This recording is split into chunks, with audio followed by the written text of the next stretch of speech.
guiding him and leading him in a way, and the benefits are coming back to this county, and we can see them clearly, and we can tell that he is in very good hands. So asanteni sana Deputy President, na uambia hata rais tumeshukuru.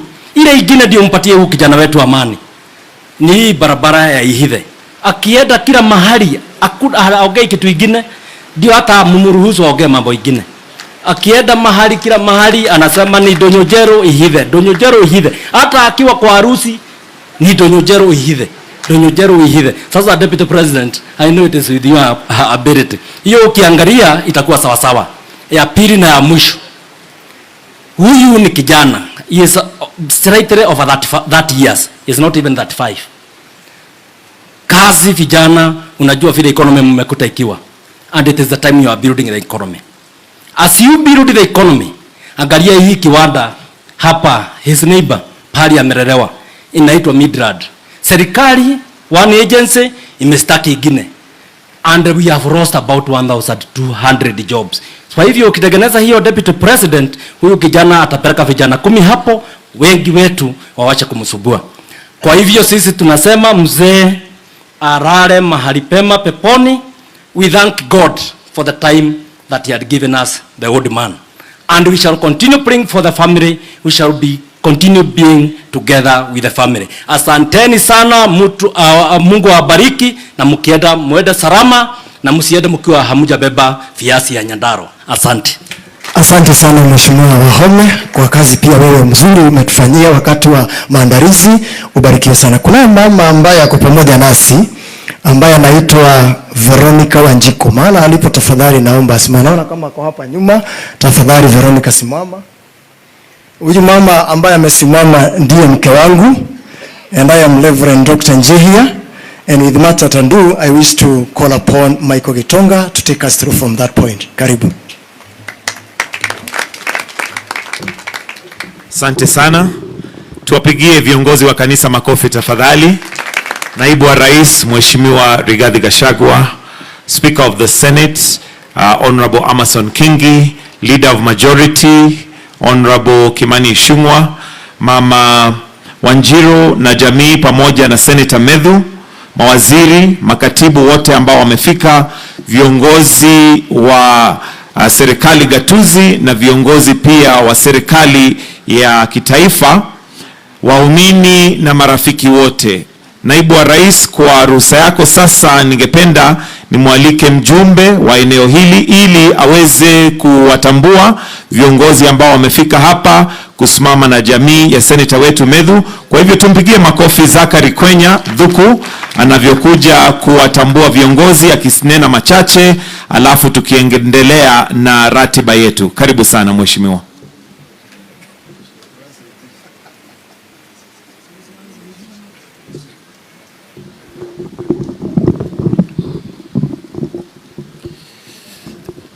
Asante sana naibu wa Rais, Speaker wa Senate, viongozi wote ambao wako hapa.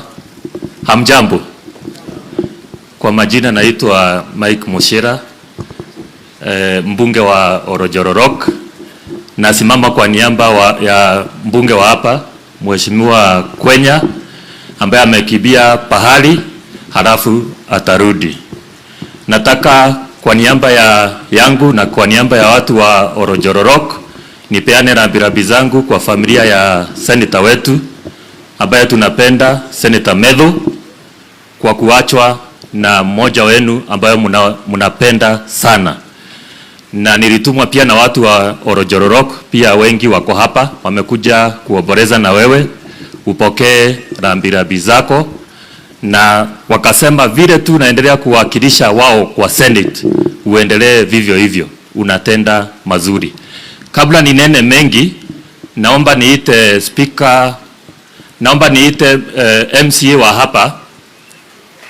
wa hapa ambaye ni Gashomba Keiro aseme moja, halafu niite speaker wa county assembly. Okay. Nimeambiwa uongee kwa dakika moja kwa sababu ya masaa, halafu nimuite speaker wa county assembly. Karibu. Asante sana Mheshimiwa Oljorok.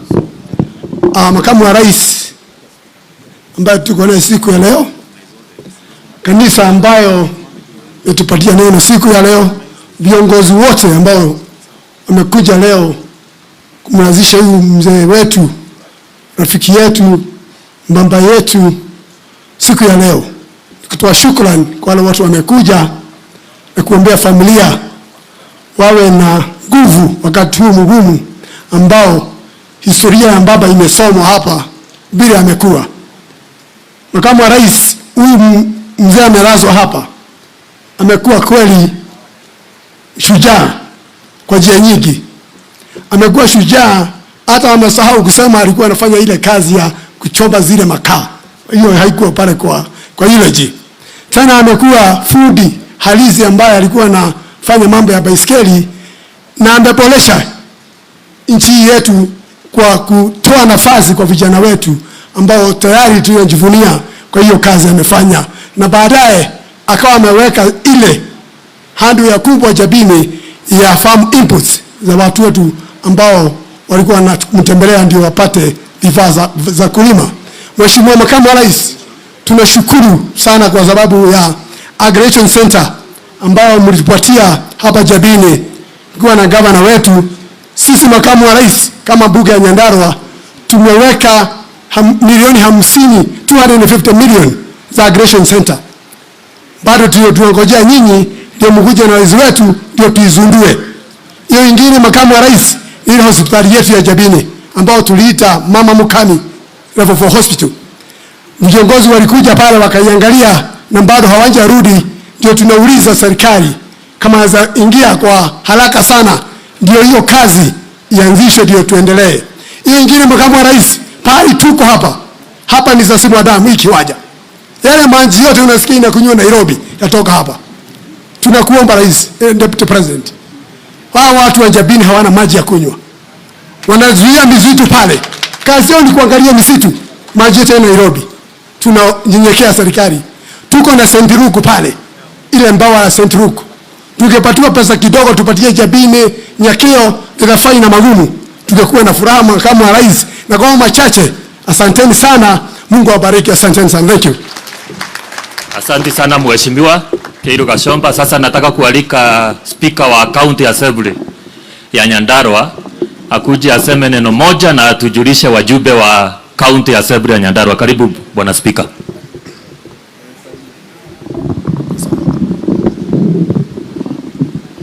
Asante sana.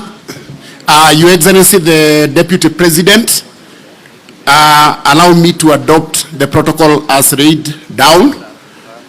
Kwa majina kwa niaba ya wageni naitwa Washira Waiganjo, Speaker wa Nyandarua County Assembly, na kwa sasa ningetaka kuintroduce MCAs ambao wako hapa.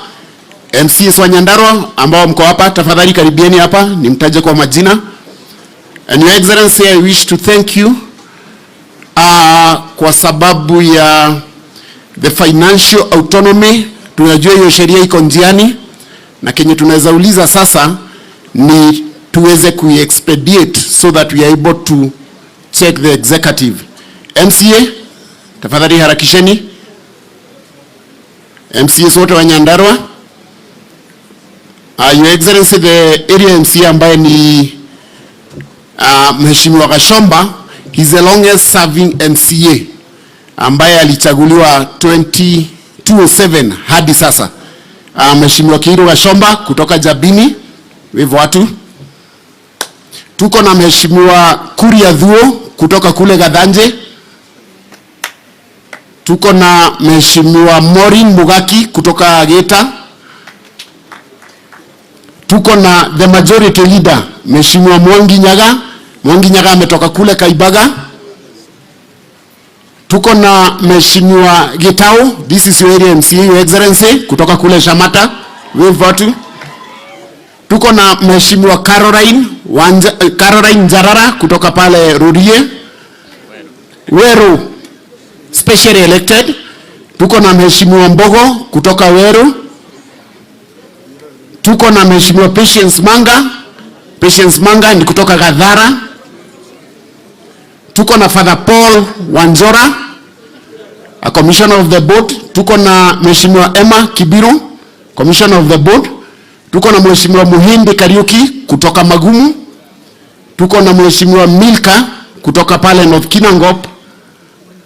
Tuko na Mheshimiwa Kamwana kutoka Gadhara. Tuko na Mheshimiwa Beth Waheto. Beth Waheto ni kutoka hapa Jabini. Tuko na Mheshimiwa Isaac Mbae kutoka Githioro. Tuko na Mheshimiwa Ibrahim kutoka Murungaro, elected on a Jubilee ticket. Tuko na Mheshimiwa Mwangi Geshoke from Engineer, the minority leader on a Jubilee ticket. Your Excellency, those are the members of the County Assembly. Tuko na Mheshimiwa wa Maria. Mheshimiwa wa Maria anatoka pale Nakuru. Tuko na Mheshimiwa Washuka from Laikipia County. Tuko na Mheshimiwa Naomi kutoka Ndaragwa. Tuko na Mheshimiwa Keroga Dhuku kutoka pale Tinga. Tuko na Mheshimiwa Wanjiko kutoka pale Kiambu. Hao ni members of the County Assembly. Tuko na Mheshimiwa Matimu Steven ambaye tunasaidiana sana kwa hii maneno ya national government. Mpigieni makofi, na ndiye MC. So finally, kama tunamalizia, Your Excellency, tunajua kuna kazi ulikuwa umetupatia. Tuko na Mheshimiwa Rebecca. Mheshimiwa Rebecca ni kutoka pale Kiambu. Finally, Your Excellency, tunajua kuna kazi ambayo ulitupatia, and I must report this, ya the alcohol bill ambayo mlituanzia na mkatufacilitate. I wish to report kwa sasa, hiyo bill ilienda first reading, tulimaliza, ilienda committee state, imefanywa public participation na NEDEKU. So on 9th, tuko na special sitting, that is next week, ambapo hiyo bill itaenda second reading na third reading na tuirudishe kwa governor. Kwa hivyo by this January, which is next week, we should have that bill. Ya mwisho na nikimalizia ndio niketi kama kiongozi wa county, ningetaka kusema tunajua we are living in hard economic times, but ningetaka kumwambia it is always darkest before dawn. Kwa hivyo sisi wote tuamke, tufanye kazi kwa hii mwaka mpya, to support our leaders. It is easier to support the government and to support our leaders kuliko kuwa attack. Thank you, Mungu awabariki. My condolences to Senator, na kazi mzuri unayofanya, endelea kutufanyia hivyo. Mama mjane, Mungu akufariji wakati huu mgumu. Asanteni sana. Thank you. Asante sana Mheshimiwa Speaker. Sasa kwa haraka nitaita wabunge wa National Assembly. Tukuje tuseme neno moja, 1 minute each. Tukianzia na Mokonji, mwenye ako karibu. Mokonji kutoka Manyata. Karibu Mokonji, dakika moja ndio tupeleke haraka. Asante sana Mheshimiwa. Your Excellency the Deputy President, the Speaker of the Senate, my brother Methus and your family, your mother, pamoja na waombolezaji na wakaaji wa hii area ya Njamini na Nyandarua. Bwana Yesu asifiwe. Bwana Yesu asifiwe. Salimieni hivi tafadhali. Mimi nimekuja leo kuungana na ndugu yangu Methus kuzindikisha babake, na nataka kuchukua hii nafasi kwa niaba ya watu wa Embu na watu wa Manyata constituency kusema pole na kusema tuko na wewe wakati huu mgumu. Huyu kijana anaitwa Methus ni rafiki yetu na ni jamaa ambaye ako na future kubwa katika nchi yetu ya Kenya.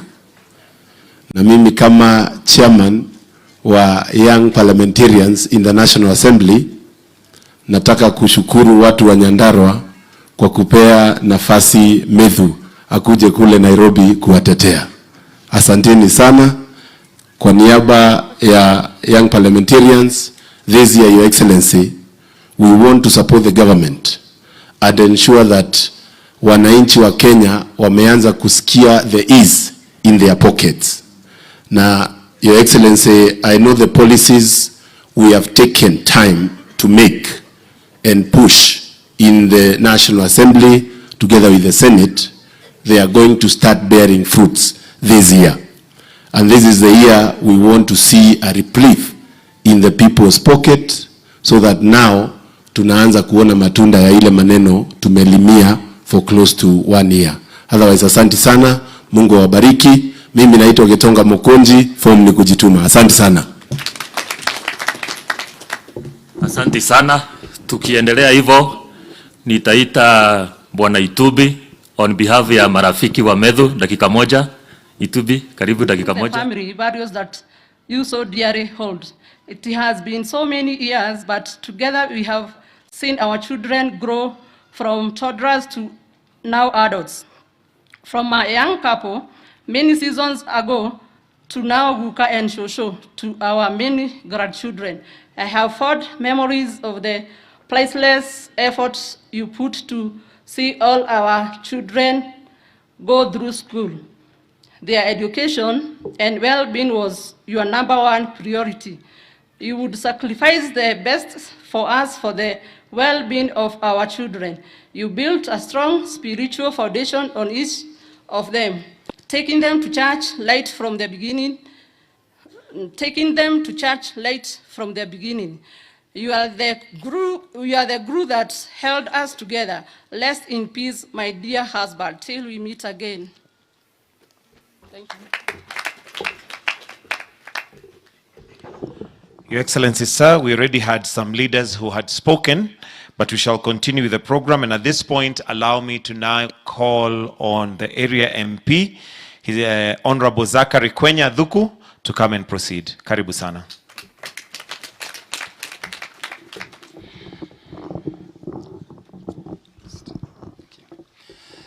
Your Excellency, the President of the Republic of Kenya, Deputy President of the Republic of Kenya, and all protocols observed. Wananchi na wapendwa, familia ya mzee wetu, mzee Michael, mama wetu, senator wetu Methu, na wapendwa wote, Bwana Yesu asifiwe. Muriega. Najua mko chini kidogo kwa sababu ya mvua. Ninataka kwanza kusema poleni, na kwa sababu nilitoka nje kidogo kwenda kumlaki rais. Hivyo basi ndugu yangu Mheshimiwa Mushera held fort for me, and I want to thank you my brother for holding the fort for me. Na kwa kifupi sana ratiba ya viongozi ambao haku wameongea, lakini kwa kipekee sana pia nilete rabirabi zangu, na kabla niongee wanipatie wageni wetu ambao wametutembelea nafasi ili waweze kusema yao na kuleta pole kwa familia ya ndugu wetu Methu. Kunao viongozi ambao walikuwa wameongea, na kwa sababu rais huku, acha niwataje tu ndio ujue wale ambao tumekuwa nao. Tuko na Mheshimiwa Jane Kihara, simama ulaki umati. Tuko na Mheshimiwa Wainaina, nominated member from Eldoret. Mheshimiwa Karovia, Mheshimiwa wa East African Legislative Assembly.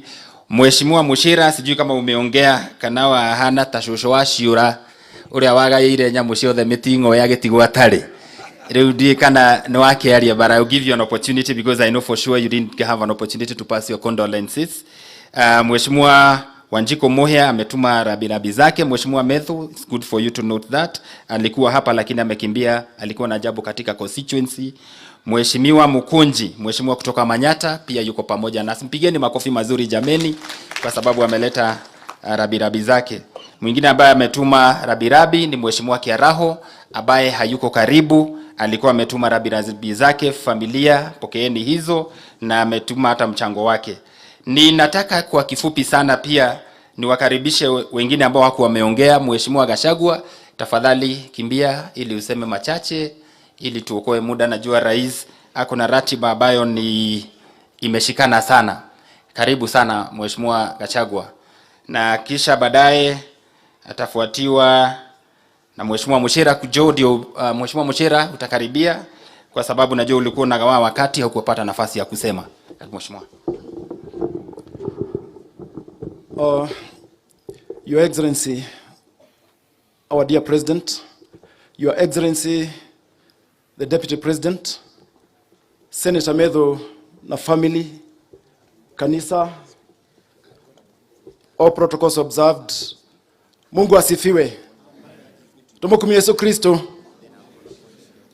Yangu ni mashashe ni kuleta rambirambi zangu on my behalf, my family and on behalf of Nyandarua people ambao Senator Methus, walikuchagua vizuri na waliniambia wakati walisikia nakuja nije nilete rambirambi zao, na wanasema pole sana na mko pamoja, na kuna wengine wamekuja wako hapa, kwa hivyo najua umewaona. We are still behind you and we are very happy because tunaona venye unatuwakilisha pale kwa Senate. Yangu ni kuambia tu venye mahubiri yalisema, hakuna jambo ambalo hutoka Mungu kutoka nyuma, yote Mungu alikuwa ameyapanga. On behalf of Nyandarua, Your Excellency, ningetaka kusema tumeona maajabu. This time round, we can feel the presidency. The times you've come to Nyandarua, we've never seen that. Na ningetaka kuripoti kwako kwamba we are behind the government. Tumeona vile mnafanya ama tunafanya. I'm in UDA, kwa hivyo niko ndani hapo. And ningetaka kuripoti today that wakati ulikuwa Nyandarua, uliwasha kama umefungua barabara. I can report to you that contractor amefanya 10 kilometers na hajatoka kwa site. Kwa hivyo watu wakipiga makelele huko na huko, tunajua what you are doing. We've never seen that. 10 kilometers in 4 months. It is incredible. And I can also report to you that he has promised to do 7 kilometers in the next 4 months. Juu nimepata nafasi ya kusimama hapa, Your Excellency, nataka kukukumbusha uliniahidi utanishika mkono kuhusu ile maji ya Kirima Water Project. Kwa sababu maendeleo yako yanaonekana. Na ile jambo ningeomba ni watu washikilie serikali ili iendelee kuleta haya maendeleo. Na kuna jambo lingine, like a Mount Kenya leader, I would like to tell you here mchana, Mount Kenya hatuna Mungiki. Mount Kenya hatuna Mungiki. What we have, Your Excellency, is unemployed youth. Is unemployed youth. And that's why tunakufuata wakati unasema mambo ya housing. Because hizi nyumba unasema zijengwe, vijana wetu wataasha kuitwa Mungiki wakikaa huko na huko, juu watakuja wapate kazi. Na uendelee hivyo hivyo, tuko nyuma yako, Nyandarua tuko nyuma yako, na ningetaka kukushukuru kwa kutuamini. I would like to thank you for believing in our Rebecca Miano. Umempeleka vizuri na anatushirikia vizuri, and I can tell you, you'll see that Nyandarua can produce workaholics. Thank you and God bless you. Asante sana Mheshimiwa Gachagua. Mheshimiwa Muchira, karibu sana na asante kwa kuniwakilisha.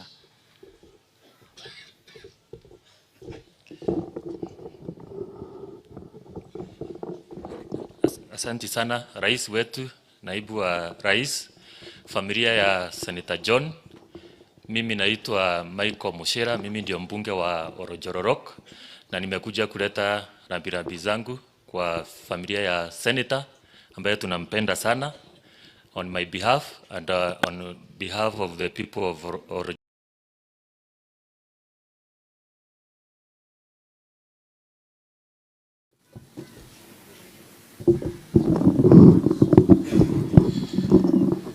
Thank you very much, Your Excellency the Deputy President, Speaker of the Senate, Senators, MPs, friends na watu wa Njambeni, habari zenu. Mungu ni mwema. Budget and Appropriation Committee, where Didi is our chair and has converted us to kukua economist sisi wote.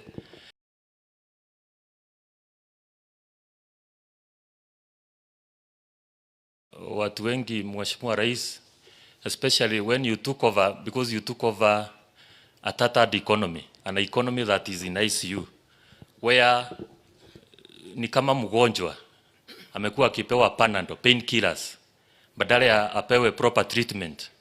When you took over, you decided you have to make difficult decisions, where you said you will take this sick person to the theater and do operations. And no wonder Kenyans are feeling pain, because ungeendelea na hii maneno ya painkiller, tungeenda kwa shimo. But you've decided to make difficult decisions.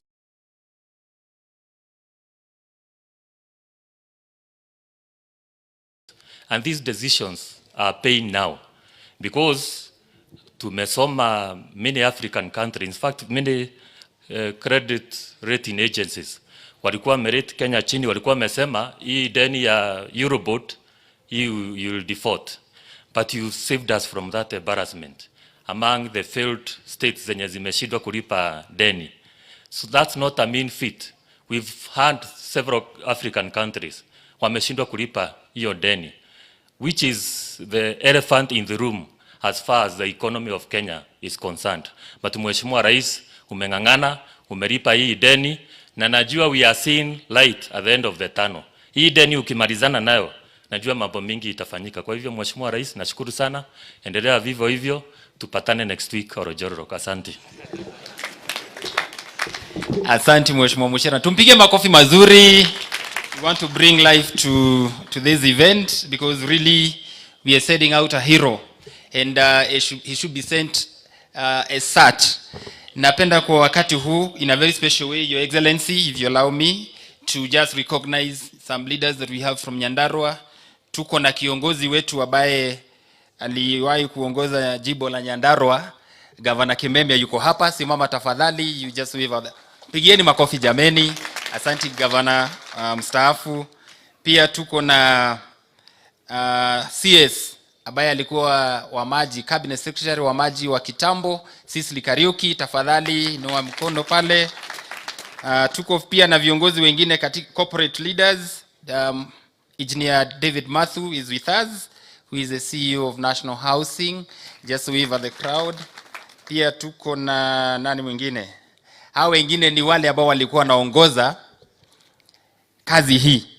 Your Excellency, kuna watu wamefanya kazi ya ajabu sana. MCAs wa Kinangop constituency led by the area MCA Mheshimiwa Kiru Gashomba, and under the leadership of Stephen Mureithi, you know Mheshimiwa Mureithi, the nominated MCA, na Baloteri. Tunawatambua sana kwa kazi nzuri ambayo mmefanya. Simameni, just wave at the crowd ndio wajue tumefika hapa kwa sababu kuna kazi nzuri ambayo mmefanya. Tuko na Mheshimiwa Kamwana pale, Mheshimiwa Mwagi Geshoke nilikuwa nimekuona mahali. Your Excellency, this is the area MCA. He's serving his 4th term in this region, and that's really to show just how much he's a leader of this very ward. Mheshimiwa Rais, tuna kiongozi mwingine hapa ambaye nataka kumwalika, ambaye tunampenda pia, ni kijana shupavu, wale ambao mnalea for tomorrow. Na tunashukuru sana kwa sababu kuna neno limesemwa hapa kabla ufike, that for the first time we have a leader who is nurturing young leaders for the sake of tomorrow. Kulikuwa na kiongozi mmoja ameneno hapa, alikuwa anaitwa Joshua, ako katika maandiko.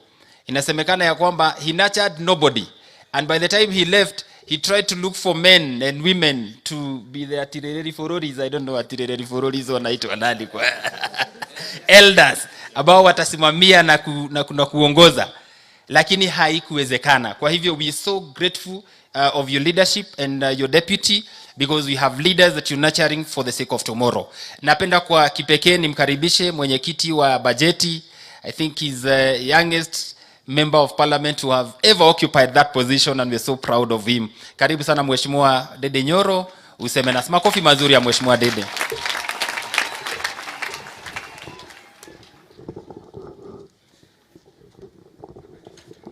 Asante sana my brother Kenya, His Excellency the President of Kenya, and our mentor Dr. William Samoei Ruto, His Excellency the Deputy President, His Excellency Rigathi Gachagua, familia ya ndugu yangu Mheshimiwa Methus, tukiongozwa na our mom, all your siblings and the entire family, our clergy, led by our bishops and also the Reverend who gave us the word, Reverend Kanyi, viongozi wote, tukiongozwa na governor wa hapa Nyandarua, na wananchi wenzangu. Bwana Yesu asifiwe. God is good and all the time. Mheshimiwa Rais, yangu itakuwa machache pia, lakini kabla nipeane rambirambi, niruhusu niseme ya kwamba huyu kijana mwenzangu ametoka hapa, Mheshimiwa Kenya, ni my brother, lakini Mheshimiwa Rais alitusubua sana wakati ya campaign. Tulingangana tukangangana, lakini kijana my brother, Mungu akakujalia, and I want to congratulate you and the people of Kinangop kwa kuwa na mjumbe ambaye anafuata maneno yao sawa sawa. Ningetaka pia Mheshimiwa Rais nikupongeze sana as our president. To be honest, we are no longer counting the number of times you have come to Nyandarua. Leo tutiramatara turiugaga macio maingi. Tondu munene ni atwendete biũ. Okaga riria turahingũra miradi, riria twina gikeno na riria twina kiroro ta muthenya ta uyu. Kwa niaba ya hawa watu Mheshimiwa Rais, nituga ni thengio muno muno muno ni kwenda andu a Nyandarua. Na Mheshimiwa Rais, mimi ningetaka nilete rambirambi kwa my brother Mheshimiwa Methus. Nilikuwa hapa last week. We have talked with Mheshimiwa Methus, and I can clearly see that Mzee was not just a father to Methus, but was a friend. Methus ni shujaa, lakini vile niliona hii maneno imemgonga, nikajua ya kwamba he must have been very close to you, Mheshimiwa Methus, na ndio maana tumekuja to offer our shoulders for you to lean on. Mheshimiwa Methus, ukipata nafasi, ningetaka uende kwa Biblia, Ecclesiastes, the entire book, because I know you can read it within a very short time, and especially chapter 4, and you'll see that Mzee is basically in a better place than all of us. I was here and I told you, let me just tell you, because najua kushika maneno kwa saa hizi ni gumu, because I've also been there before. Mheshimiwa Rais, when we were doing campaigns, mimi kuna maneno nilifanya, sijui kama ni mzuri ama ni baya. Mimi nikaenda kanisa, saa zingine wakati ya campaign Mheshimiwa President, tunaenda kanisa kama 5 on a one Sunday. Na tugatiri mutuoherere mwene tukaga uguo riria turetha kura. So siku moja mimi nikaenda kanisa ya ACK huko kwetu, Murang'a town. Ya town ina economic services. So I went to the morning service. Na yule alihubiri akahubiri vizuri sana. Akasema let's go to Luke 12:24. Na akasema kama the ravens hakuna inaenda kwa shamba na Mungu anazijalia, akatuuliza na sisi binadamu wenye ametuumba kwa mfano yake, we must be very close to his heart. Na kwa sababu nilikuwa natafuta kura, nikaona hiyo ni my word, lakini nikaona ananiambia niwache kuworry too much, Mungu atanijalia hapo mbele. Na vile hiyo word iliniguza, ile kanisa nilikuwa naenda next, nikajua nitaenda na hii Bible verse. Lakini sana sana sikuhubiri, wacha nitubu, nilikuwa naenda na hiyo, ndio Wakristo waone najua Bible, wajue siwezi ponyoka na CDF.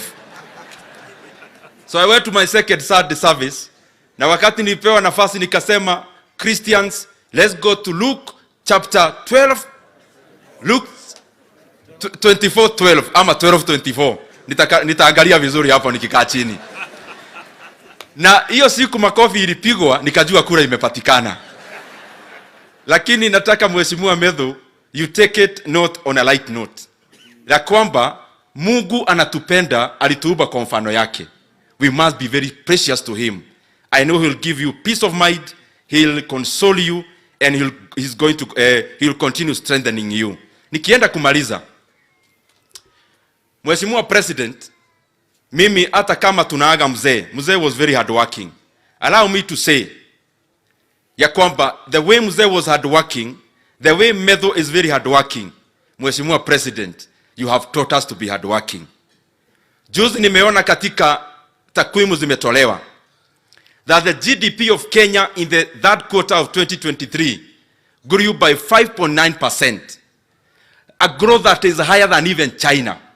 In fact, the growth of the Kenyan GDP is now 27th fastest growing economy in the world. Mheshimiwa President, I also saw that the inflation in Kenya is actually now at 6.6%, which is the lowest in 20 months. Mheshimiwa President, saa zingine tunaweza kusukuma sana kama wananchi, so that you do even more. But we appreciate the much you are doing. Because for sure, now what we are seeking is to continue with that growth, but even much more to spread it, so that even Kenyans can feel the GDP in their pockets, and I know that is what you are doing. That is why you have told us in the budget committee, most of the money must go to agriculture. Tumeweka pesa kwa fertilizer. Tumeweka pesa kwa wakulima wa kahawa. Tumeweka pesa ya mopping out milk. Wakati kama hii kukinyesha sana, maziwa inaenda bei chini. Ukatuambia tuweke pesa ndio maziwa ya wakulima bei siende chini sana. Tumeweka pesa katika elimu ya watoto wa Kenya. 700 billion.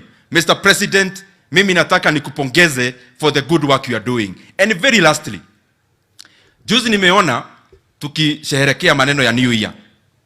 Nikaona wale wapinzani wako na ile binu yao. Ado agamatire maratumenya wega twina metho. Ta imagine taigwire ati makiuga ni magwitia maandamano. Metho to ni ndamenya Ngai ni agũkũhe thayũ. Kũrĩa Nairobi twinawe hapa kwa hapa.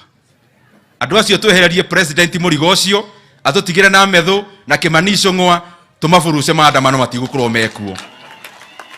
Tumeona wanasema ati wanataka kuleta maandamano tena. Mimi nataka niwaambie wamechelewa. Unajua 31st of December ilikuwa ile siku ya kuvuka mwaka. Waacha kutuambia wataleta maandamano 2024. Wamechelewa. Hata wangepanga moja ya kuvuka mwaka. Hakuna Wakenya wataendelea kutisha tena ati maneno ya maandamano. Mr. President, focus on your work. All these naysayers in opposition waendelee kufanya kazi yao ya checking government. Lakini maneno ya maandamano ya kuharibu mali ya wananchi, hiyo tumekataa kabisa. Na to the sponsor of those maandamano, who is the former president of this republic, tafadhali, Wakenya walikupea 10 years. 10 years ni heshima ya juu sana. Na mimi nasema hivi nikijua vile nasema. Hatusemi hii maneno to blame anyone. We are saying them because it's the reality. The former president, please, hawa Wakenya walikuheshimu wakakupea miaka 10. Wacha kutumia pesa yako kusponsor vijana waende maandamano. Wacha kusponsor makesi katika mahakama ati wapige housing project yenye inaajiri hawa vijana. Na wewe mwenyewe ukiwa president, you sabotaged the same program so that your private program called Northern City can take precedence of the general public's interest. Mheshimiwa retired president, tafadhali, wewe fanya retire yako pole pole. Waacha kuhadaa Wakenya na maneno ya kusponsor makesi, kwa sababu hata hiyo makesi itashindwa.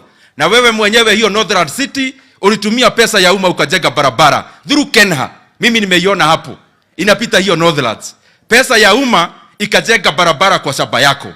Kama unajali Wakenya unasema shamba iko ya kujenga housing project ni kidogo. All the acres you have, ita hawa Wakenya wapatie eka 5 na bado utaachwa na mingi ya kulisha ng'ombe na ng'ondu na zile zingine. Lakini maneno ya kututisha uache bwana. Tuko na president na yeye commander in chief na anapeleka Kenya mbele. Na macio maige pole mheshimiwa Methus na Ngai wa muoyo arathimia andu a Nyandarua.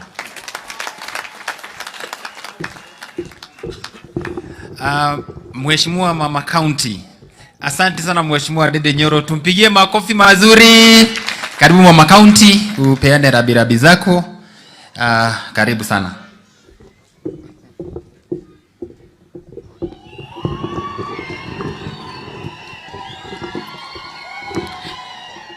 Your Excellency, our President, Your Excellency, our Deputy President, and let me observe all protocols. Nado ajafine nagenia ito gaine mwega na hede shiothe. Your Excellency, I want to take this chance to really thank you, together with the Deputy President, for standing with us in our morning time. Thank you, you have been there for us.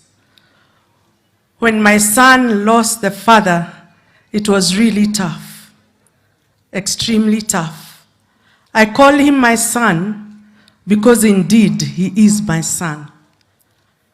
Nilijua Methus akiwa university. So tumewalk na yeye this journey, and indeed he's my son. And I know what he has been through this year. Thank you for being there for him. We really are grateful. I want to bring my condolences to my son and mom and your family. I pray that God will comfort you. It has been preached here that God will walk with you, and indeed He's walking with you, because underneath you are the everlasting arms of God. So may peace prevail in your hearts. Asanteni sana, Your Excellencies, kwa kupenda Nyandarua. Indeed munatupenda. Asante sana. I want to really thank you, because during the time of Christmas, we've had 3 accidents involving 3 families. Moja iko hapa tu Githafai, where we lost 3 children. The mother is in a coma and the father has been affected mentally. And I really want to thank you, because this morning I got a call from His Excellency, the Deputy President, who assured me that you are going to stand with those 3 families. Asanteni sana, tunawashukuru. The other 2 families, one is in Daragwa and the other one is in Old Kalau.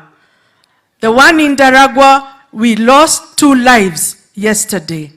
And the one in Old Kalau last week, we lost 2 children from the same father. Thank you for standing with us. We really appreciate you very, very much. Kusema kweli, you promised that wewe ni wa kusema na kutenda. You came here, mkatuambia tuingie hii basi yako, that you are the professional driver. We believed in you, na tukaingia basi. Na kusema kweli, mumeshika hiyo. Mwenyitete kefarafio. Na sisi tuko hapo ndani. We know on the road, tunapata tu bumps tu kidogo. Lakini unatuambia, mtulie, professional driver in control. So we have faith and we have hope in you. And hata watu wa Nyandarua hapa, sisi tunajua that under your leadership, Nyandarua will not be the same again. For many years, sisi ndio tunakuanga last. But I know that with your able leadership, Nyandarua hatutaongea tena maneno ya barabara, because I really thank you. Unajua barabara zetu zote ziko kwa kichwa. Hata ukisimama hapa utatuambia ile barabara unakuja ku-launch pale Oljororok. And thank you for accepting to come back. We know hata maji yetu hatutakuwa na shida tena, because professional driver in control. Thank you so much. We know watoto wetu watapata kazi. And therefore, sisi wakati tunasikia hawa opposition wakiongea, tunajua kweli this is the end times. When the Bible says that they have eyes and they don't see. They have ears na hawasikii. Ni nani Kenya hii ambaye hajui fertilizer was 7,000 na sasa saa hii ni 2,500, unless sasa wewe ndio huo husikii na hauoni. Ukichukua ushukani, hatukuwa na pesa. We only had 98 million. Imagine a whole country. Now we are saying we have been able to pay our debts as a country because our professional driver is in control. We are really proud of you. Na tunataka kuambia, here in Nyandarua, we have total faith in your leadership. We are holding you and we are praying for you because we know together tuko kwa hiyo basi yako na unatupeleka pahali pazuri. So thank you, thank you, thank you very much. Thank you for loving Nyandarua, and you are welcome all the time. Asante sana. Na huyu kijana wetu kwa kweli alitusumbua sana tukitafuta kura. You know, he's always been my friend. And even then, alikuwa rafiki yangu. Mi singeweza sana kumgonga. Nilikuwa nalete His Excellency, the Deputy President, Dede Nyoro, wa deal na yeye perpendicularly. Lakini alitushinda bana. And sahi alisema hawezi kuwa bali na sisi. He's with us now. He's working with this government 100%. And we are supporting him. Na amekuja kwa sababu hakuna Jubilee. Sasa asijui kama iko ama iko wapi, lakini yeye ako UDA ndani, lakini Jubilee analiangalia tu kwa bali. So thank you very much. You are most welcome to UDA. Thank you. Asante sana Mheshimiwa Faith. Mpigieni makofi mazuri. Amesema maneno mengi na mazuri. Your Excellency, kwa sababu mimi sitaki kuonekana hapa peke yangu, nataka niseme yangu kisha nitamkaribisha Mheshimiwa Karungo Thangwa, who is going to call upon the senators to give their condolences, and after which is going to call upon the leader of majority, Mheshimiwa Ishongwa, to continue with the other part of the program. Mheshimiwa Rais, karibu sana hapa kwetu Kinangop. You've been here enough times and we still yearn for more of your visits. Kwa sababu kila utembeapo hapa, sisi upata nafuu, tunapata afueni. Mimi kama mjumbe wa Kinangop, unajua kwa kweli, I am 100% loyal to your government because I believe in your leadership and your deputy in as far as the economic transformation of this country is concerned. I subscribe 100% to bottom-up economic transformation agenda. Na hivyo ni kusema ya kwamba watu wanasema maneno mengi na ni kweli siasa zitapigwa mpaka Yesu arudi. But I can tell you for sure, based on what you've been able to do within that short time that you've been in office, you've been very intentional in as far as transformation of this economy is concerned. Mimi kama mbunge wa Kinangop, kuna jambo limoja tu napenda nikuambie Mheshimiwa Rais. Hawa ni wakulima wa maziwa. And I look back 10 years of Jubilee government, and I want to tell you today, Your Excellency, maziwa wakulima hawa waliuza hasara miaka 10. Hapa tumeuza maziwa hata shilingi 19. Tukajaribu kupiga makelele, lakini haigefika mahali because the governors of this country as at then had interest in that industry. Tangu shike ushukani wa taifa hili, maziwa tumeuza a record high of 50 shillings that has never happened since the formation of this country. And therefore we are so grateful and we pray ya kwamba utatusaidia Mheshimiwa Rais kama vile kiongozi wetu wa budget amesema, tuhakikishe ya kwamba bei ya maziwa, hata kama kutakuwa na maziwa nyingi, mkulima asiumie tena, tuuze less than 40 shillings. Therefore, Your Excellency, we thank you and we promise to continue supporting your government in your transformation. Mheshimiwa Rais, hapa Kinangop tuna shida nyingi, lakini wacha nikuambie tu chache kwa sababu hatuwezani na zote ama mbili, Your Excellency.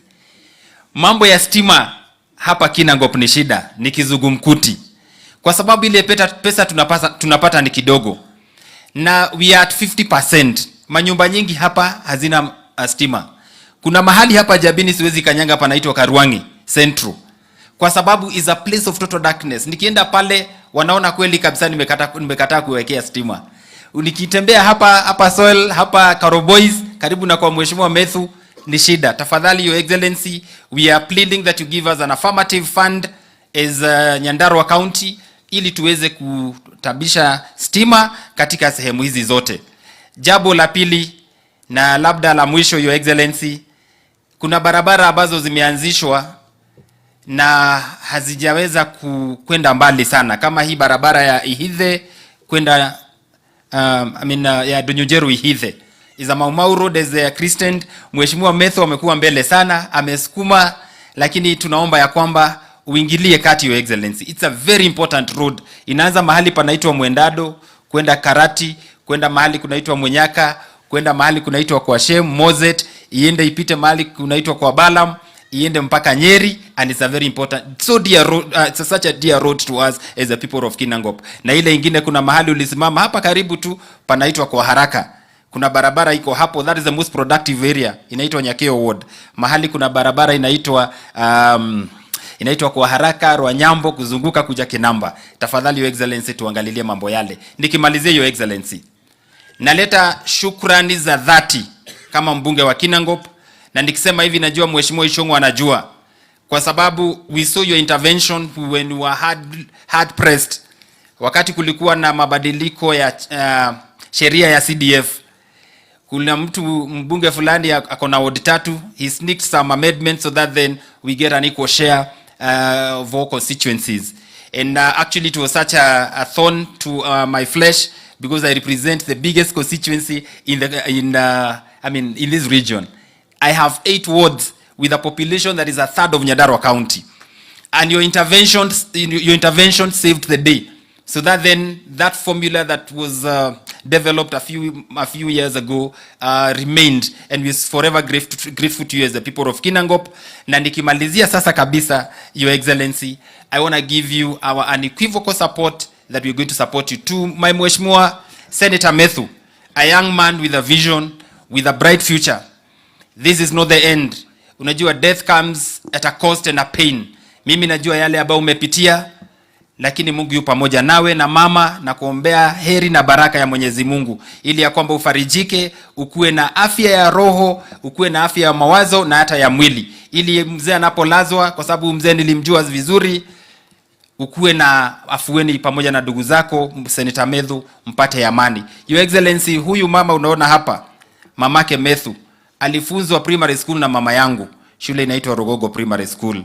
And therefore, these are family that I know so well. They are so dear to me. They've gone through a lot of pain, and I really sympathize with them, but I know God is in control and he has an answer to everything. When this man passed on, it was on the dusk of Christmas when he texted me, told me that Dad has gone to be with the Lord, and I told him, hiyo ni mapenzi ya Mungu. Methus was first to tell me, I don't think God is right on this one. Lakini nikamwambia jipe moyo hata kama umesikia uchungu, kwa sababu kweli alihuzunika. This is a man who stood with Senator. Kila mahali ambapo Methus alikuwa tumane Senator Methus, huyu mzedi alikuwa anasimama kwa niaba yake. Hata hivi karibuni tulikuwa na yeye. I never saw any sign of a man who would leave us. Therefore, with those few remarks or many remarks, I wish you all the best and God's blessings. Sasa nataka kuchukua nafasi hii kwa heshima sana nimkaribishe Senator Karugo Thang'wa, wajulishe maseneta ambao tuko pamoja nao, na ukishamaliza umkaribishe Mheshimiwa Kimani Ichung'wah. Karibu sana Senator. Makofi ya Mheshimiwa Senator. Asante sana Mheshimiwa, Your Excellency the President of the Republic of Kenya, Dr. William Samoei Ruto, the Deputy President of the Republic of Kenya, Rigathi Gachagua, the Speaker of the Upper House, Amason Kingi, all protocols observed, wakazi wa Kinangop hamjambo, muriega, yedaroga mahau jitagwo karogo wa thangwa, na wira wakwa ni muhuthu muno haha, ni welcome the senators, moke maheane rabirabi ciao, na wa keri ni kwaria ta acting senator wa Nyandarua, to nindira actire kiumia kiu kimwe kirariho. Mheshimiwa Rais, mzee ambaye tunakuja kulaza leo, nilimjua wakati Senator Methus alichaguliwa. Na mimi Methus wakati alichaguliwa Nairobi, mimi ni yeye nimeonyesha kuvuka barabara. Unajua alikuwa anasema ametoka Jambini, na hapa tumeambiwa na Bishop Wanyuike watu wa Jambini hivyo hivyo. Sasa ni mimi nilifunza yeye kuvuka barabara, lakini kwa sasa anavuka zote. Ile wakati alileta baba yake for celebration, akaniuliza ni wapi ningempeleka ndio babake akule lunch na mamake mahali washerehekee, nikawapeleka kwa hoteli fulani. Mimi napatiana hii hadithi sababu huyu muungwana hapa ni mtu alikuwa very jovial. Mahali niliwapeleka, ingawa ni Methus alilipa, ilikuwa chakula ile ya buffet ya kujiwekea. Sasa mimi nafuata mzee, akiweka yake naangalia, akiweka yake naangalia. Nikaona ameweka waru. Sasa mimi najiuliza, watu wa Kinango bado unakula waru ukikuja Nairobi? Nikaona nimuulize, sababu unajua waru zinatoka hapa. Nikamuuliza, umetoka Kinangop na unakuja Nairobi na hapa kuna nyama, wewe unakula waru? Akaniambia, nilikuwa nataka kutaste nisikie kama ni za Kinangop. Kwa hivyo kuanzia hapo tukaanza kumuita potato tester. Unajua kuna coffee tester, tea tester, wine tester, so here lies the potato tester. Alikuwa mzee jovial. Na Methus, poleni sana na familia yako. Ya mwisho pale pa acting, wakati nimekuwa hapa wiki moja, sababu nimekuwa nikizunguka hapa na pale, nimekutana na watu wa Nyandarua, na wengi wamenituma Mheshimiwa Rais, wakaniambia ukirudi kule Kiambu, ambia rais mwenye alikuweko, mulituletea hapa 2013 na 2017 na tukamchagua. Rudi kwako Kiambu, umwambie apatie Rais William Ruto nafasi na yeye atufanyie kazi. Na Mheshimiwa Rais, sababu nasikia hapa hata Nyandarua amesema yule anasponsor makesi ni rais aliyekuwa hapo ambaye ni mpigaji kura katika kaunti yangu. Sasa ajue tuko na rais ambaye ni William Samoei Ruto, ambaye tuliamuka asubuhi na mapema tukamchagua aendeleshe Kenya yetu mbele, si ndio? Na sasa vile niliambiwa hivyo na watu wa Nyandarua, nikaketi chini Mheshimiwa Rais, nikajiuliza, wakati koti ambaye anataka kutumia ilitoa sheria ati yeye aachishe ma-CAS kazi sababu hiyo kiti sio constitutional, yeye hakufuata sheria ya koti hiyo. Wale waliendelea kukaa kazini na yeye hakupelekwa mahali. Mheshimiwa Rais, hatukwambie uvuje sheria, lakini jua pia wewe hautapelekwa mahali. Ilifika watu wa Korogosho, Mheshimiwa Rais, koti kaamua wasitolewe pale, lakini yeye akawatoa na hakupelekwa mahali. Mheshimiwa Rais, hatukwambie uvuje hiyo, lakini pia wewe hautapelekwa mahali. Mheshimiwa Rais, wanataka kutumia koti ndio usijenge manyumba. Mheshimiwa Rais, Mheshimiwa, mimi nakuomba tafadhali, hawa mahasla wanangoja kazi. Wewe wacha tujenge kazi, amini manyumba, na sababu wewe hautapelekwa mahali. Ya mwisho kabisa, hii barabara ya Ihithe na Donyonjeru Tumekuja hapa na Senator Methus sababu mimi ndio mwenyekiti wa barabara. Rais alinipatia hiyo kazi. Rais amesema atajenga. Waziri our deputy president amesema atajenga. Wabunge wa hapa wote wamekubaliana itajengwa. Mimi kama mwenyekiti nimekubalia. Mwenyekiti wa environment amekubalia. Alafu mtu mmoja ameenda kotini na anaenda kwa NEMA ati hiyo barabara isijengwe. Mheshimiwa anakuambia sisemi uvunje sheria lakini jenga na hutapelekwa mahali. Sababu ni vibaya ati wabunge wamepitisha kitu. Alafu mtu mmoja ambaye alikuwa kwa hiyo bunge anaenda kotini kusimamisha mambo ambayo inafanyika. Na koti inasikiza huyu mmoja, haisikii hao wengine. Hii ni kitu ambayo inabidi tuanze kuangalia kama viongozi wa nchi. Ati mtu mmoja anaweza enda kotini aseme hawa watu wote hawakujua vile walikuwa wanafanya, wewe tu ndio unajua. Hapana.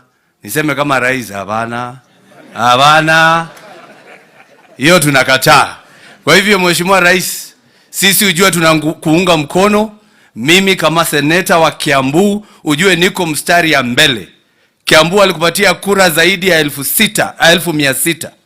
Sisi tunakuunga mkono na ukiwa na naibu wako najua tutafanya hii kazi. Yule mwingine azikutishe. Nilikuwa MCA 2013 mpaka 2017. Hakukutana na MCA hata mmoja. Tukakuwa MCA 2017 mpaka 2022. Hakukutana na MCA hata mmoja. Sasa wakati ameanguka atatafuta ma MCA walioanguka atakupigie kelele. Mambo ingine hatuelewi ama namna gani? Acha nifikishe hapo sababu nimemaliza yangu na hiyo yote tumekubaliana na Methus.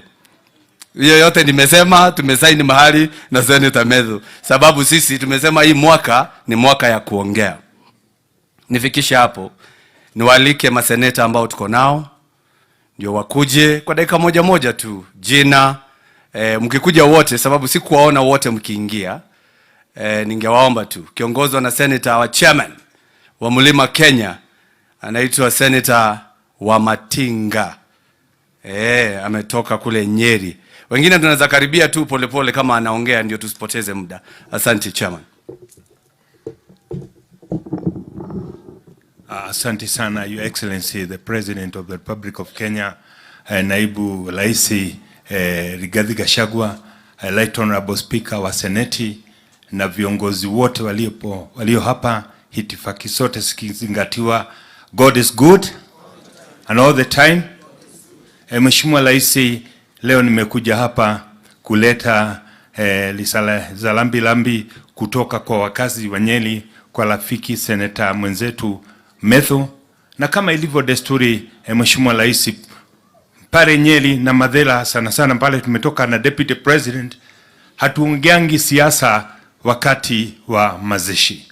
Na ndiposa Your Excellency sitaongea siasa, lakini ni vizuri Your Excellency niseme ni moe na ndaigua ndinyoro wakiaria ndinyoro tutigatishwo ni mundu gutire mundu kuwete mwana na mugongo menda guka tukuonana nao no ni turaugire gutire mugomongo ku bururi uyu na andu acio tone maratukua ta mahukuota ndinyoro andu acio tutigire tuonane nao. Vile nimesema Your Excellency nimesema hii barabara ya Donyojero Ithive hii ambao wameongelelea sana. Unajua kwa sababu ni msha Mungu na Biblia imesema what God has put together let no man put asunder. Wakasi wa Nyeri na wakasi wa Nyandarua ni kitu moja na nimepitia hiyo njia. Your Excellency, hiyo barabara tumesema ijengwe na tutakusaidia. Na Karungo thangwa nwoiga wega.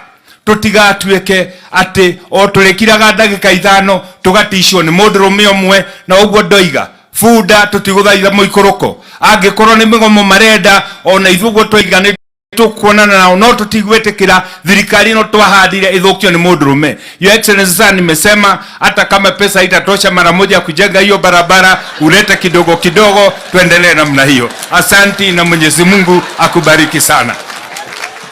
Asante sana, makofi kwake Seneta wa Nyeri, Seneta wa Matinga.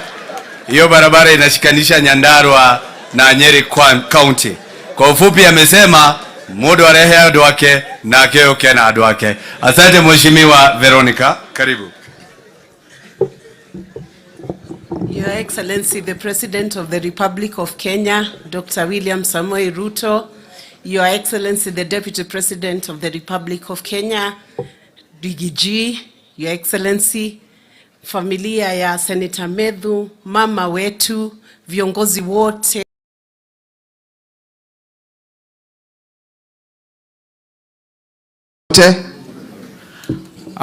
Jina langu ni Dennis Itumbi.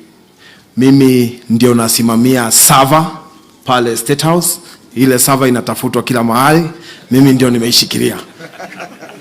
Na huyu kijana anaitwa Methus ni rafiki yetu sana.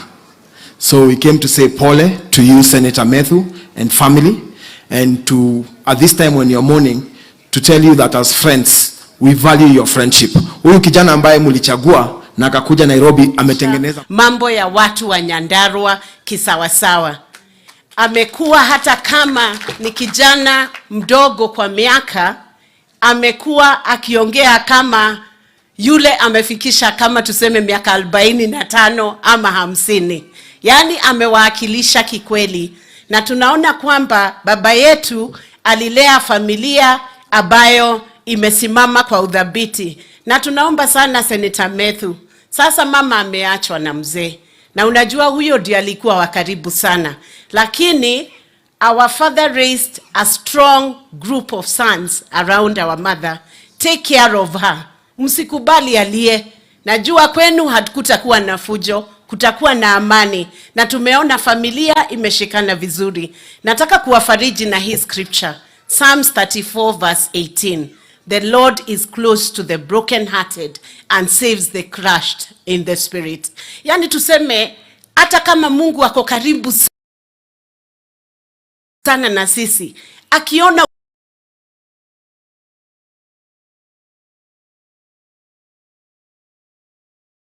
because God is giving us new territories even as a nation. Huu mwaka nimeamua mimi kama Mkenya, I will be positive. I will support the government because God has given our president, the deputy president, the cabinet and the government a cool 5 years. Miaka mingapi? Miaka 5. Tunataka kusupport serikali ama tunataka tuiteremshe chini? We will support the government and we are standing behind you, Your Excellency.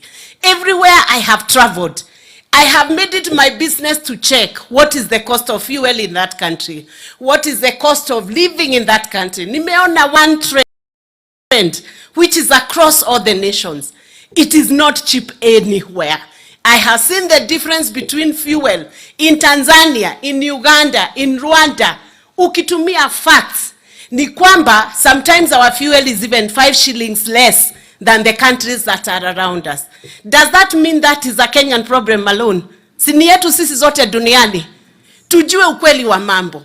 Kitu ingine ningeomba sana nikimalizia, sababu leo si wakati wa siasa.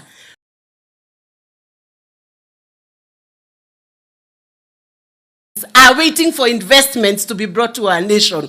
Post positive and God will lift this nation. Mbarikiwe sana na tunasimama na familia ya Senator Methus pamoja na mama. Asante sana. Thank you very much. Pigeni makofi. Senator Veronica nominated kutoka pande ya Murang'a. Now going next to anasemanga yenu wa hapa kwenu, anaitwa Senator Karen Nyamu. Karibu, mpigeni makofi.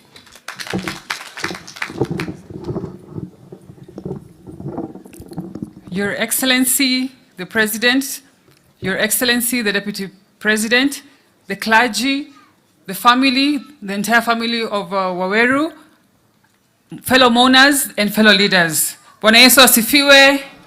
Murega. I am here to mourn with my colleague and friend, Senator Methus. And Senator Methus, you are also my senator because I have very strong ties with this county. You know, Samido is from here and he's right here. Na hata Christmas nilikuwa hapa, nimekula hapa. Na kwa hivyo, I might not have met the late Waweru, but we have seen the fruits of his labor from his children particularly my friend Methus, and I think I have an idea the kind of man he was, and maybe he didn't take things too seriously, just like his son Methus likes to joke all the time. I'm not sure, but I can just imagine because of Methus. Your Excellency and the President and the Deputy President, I want to thank you most sincerely for being father figures to us, young generation leaders. It has been said here that you are mentoring us, you have mentored us, and personally, I am a beneficiary of your mentorship. I have received a call from you. You have spoken to me about being a focused leader. And so thank you very much. We want to assure you that as young leaders, we are behind you 100% as you transform this country economically, as you improve the lives of Kenyans. And, and Your Excellency, just to remain focused, because we know there is a lot of onslaught left, right, and center from the media, from the courts, and yours is to look at the result of what you're doing. At the end of the day, we are all going to applaud and thank you for what you have done to this country. We are very, very hopeful in your leadership, and thank you very much. Asanteni. Makofi kwa Senator Karen Nyamu, very, very focused. Senator kutoka Baringo, Senator Cheptumo, karibu.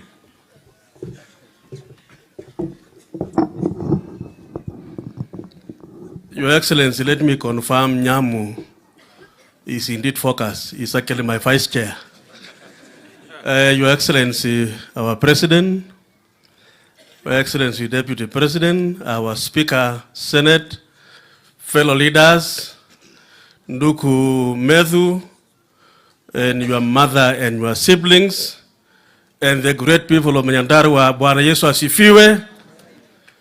Your Excellency, let me start first and foremost by sending my condolences to the family of Ndugu Methus on my own behalf, that of people of Baringo County, to say sorry and pole for the passing on of your father.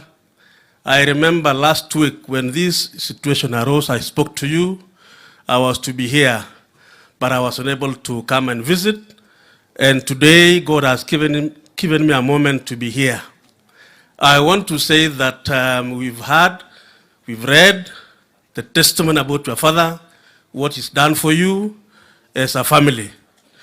God will indeed continue to uphold you and sustain your family. Your Excellency, if there is something I want to thank God for the late Mzee, is to give us this young man called Methus. He is my chair of Lands Committee in Senate. And for the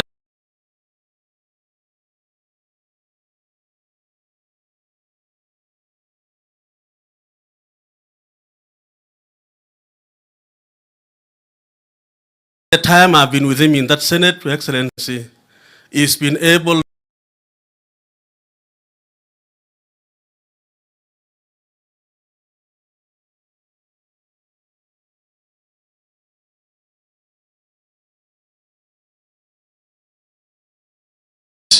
wananchi wa Kenya wameanza kusikia the ease in their pockets. Na Your Excellency, I know the policies we have taken time to make and push in the National Assembly together with the Senate, they are going to start bearing fruits this year. And this is the year we want to see a reprieve in the people's pocket, so that now tunaanza kuona matunda ya ile maneno tumelimia for close to 1 year. Otherwise, asante sana, Mungu awabariki. Mimi naitwa Getonga Mokonji, form ni kujituma. Asante sana. Asante sana. Tukiendelea hivyo, nitaita Bwana Itubi on behalf ya marafiki wa Methus, dakika moja. Itubi, karibu dakika moja. we have no division in our country. We are one nation, one people. And I want to pray that God will continue to uphold you, give you the wisdom, give you the knowledge, so that you lead our country as united. I want to thank you and say, Methus and your family, Pole, and God will bless you as we move forward. Thank you. Thank you very much. Makofi kwa Senator Baringo Cheptumo. Sasa tumebaki watatu, tumaliza dakika moja moja. Unajua Senator Kenywa nilisema wote mkuje ndio niweze kudivide time. Sasa mmekuja wakati nimemaliza. So hiyo ya mwisho ni yenu moja moja. Karibu sana.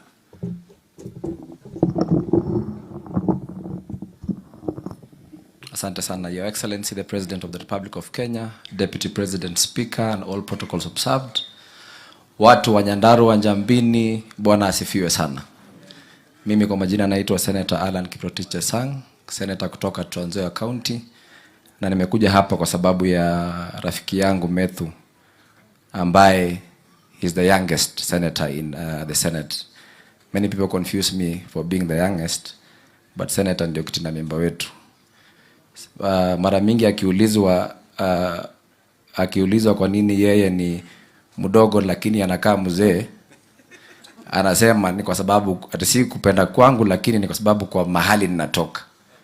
So kando na kulia mzee leo, nimekuja pia kuona mahali huyo ndugu yangu anatoka.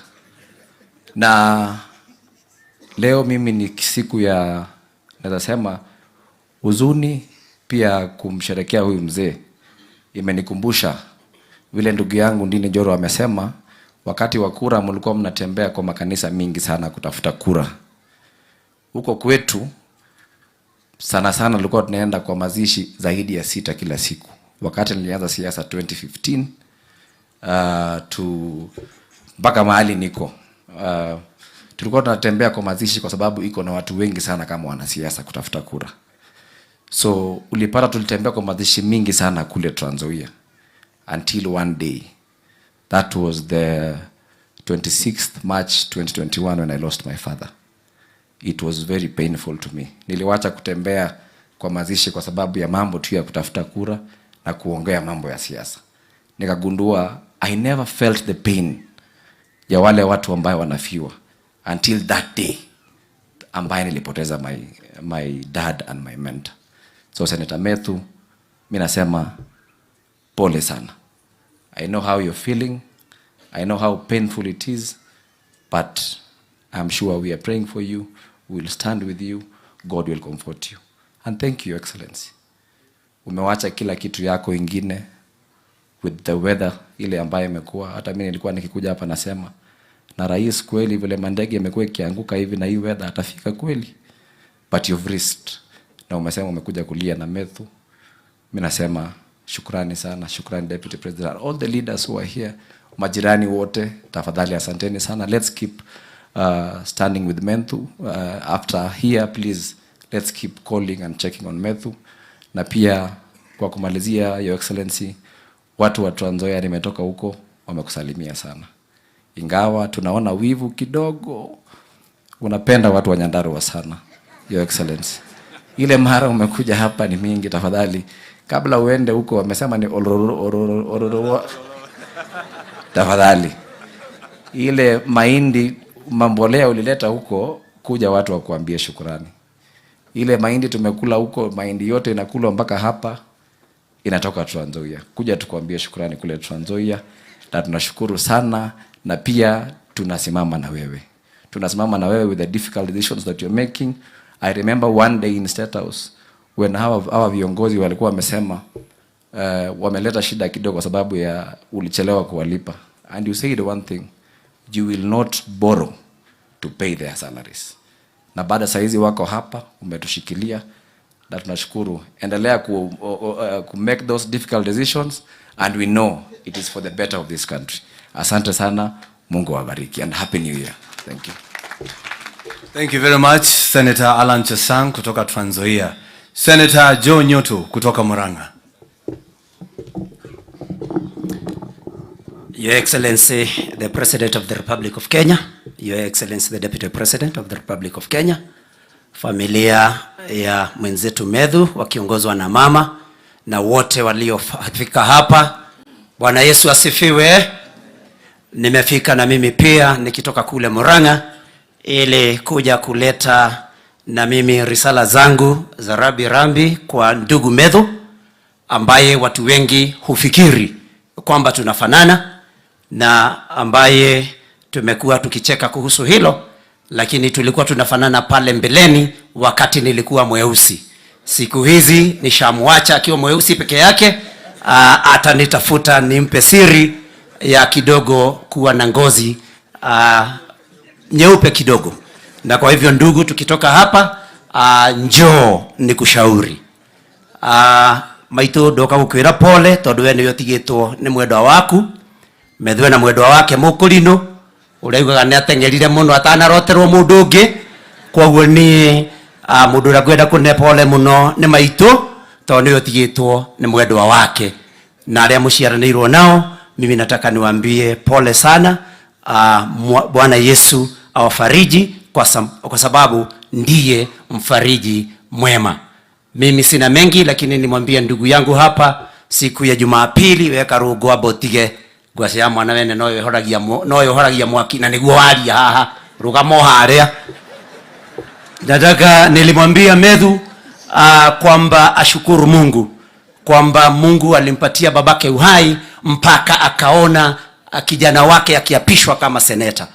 Mimi niliposhinda kama seneta wa Murang'a, jambo ambalo linifinya sana kwa roho na kwa moyo wangu ni kukumbuka kwamba babangu aliyetuacha mwaka wa 2014 hakuwepo. Na kwa hivyo ndugu yangu, shukuru Mungu kwamba alipatia babako hiyo fursa ya kukuona ukiapishwa.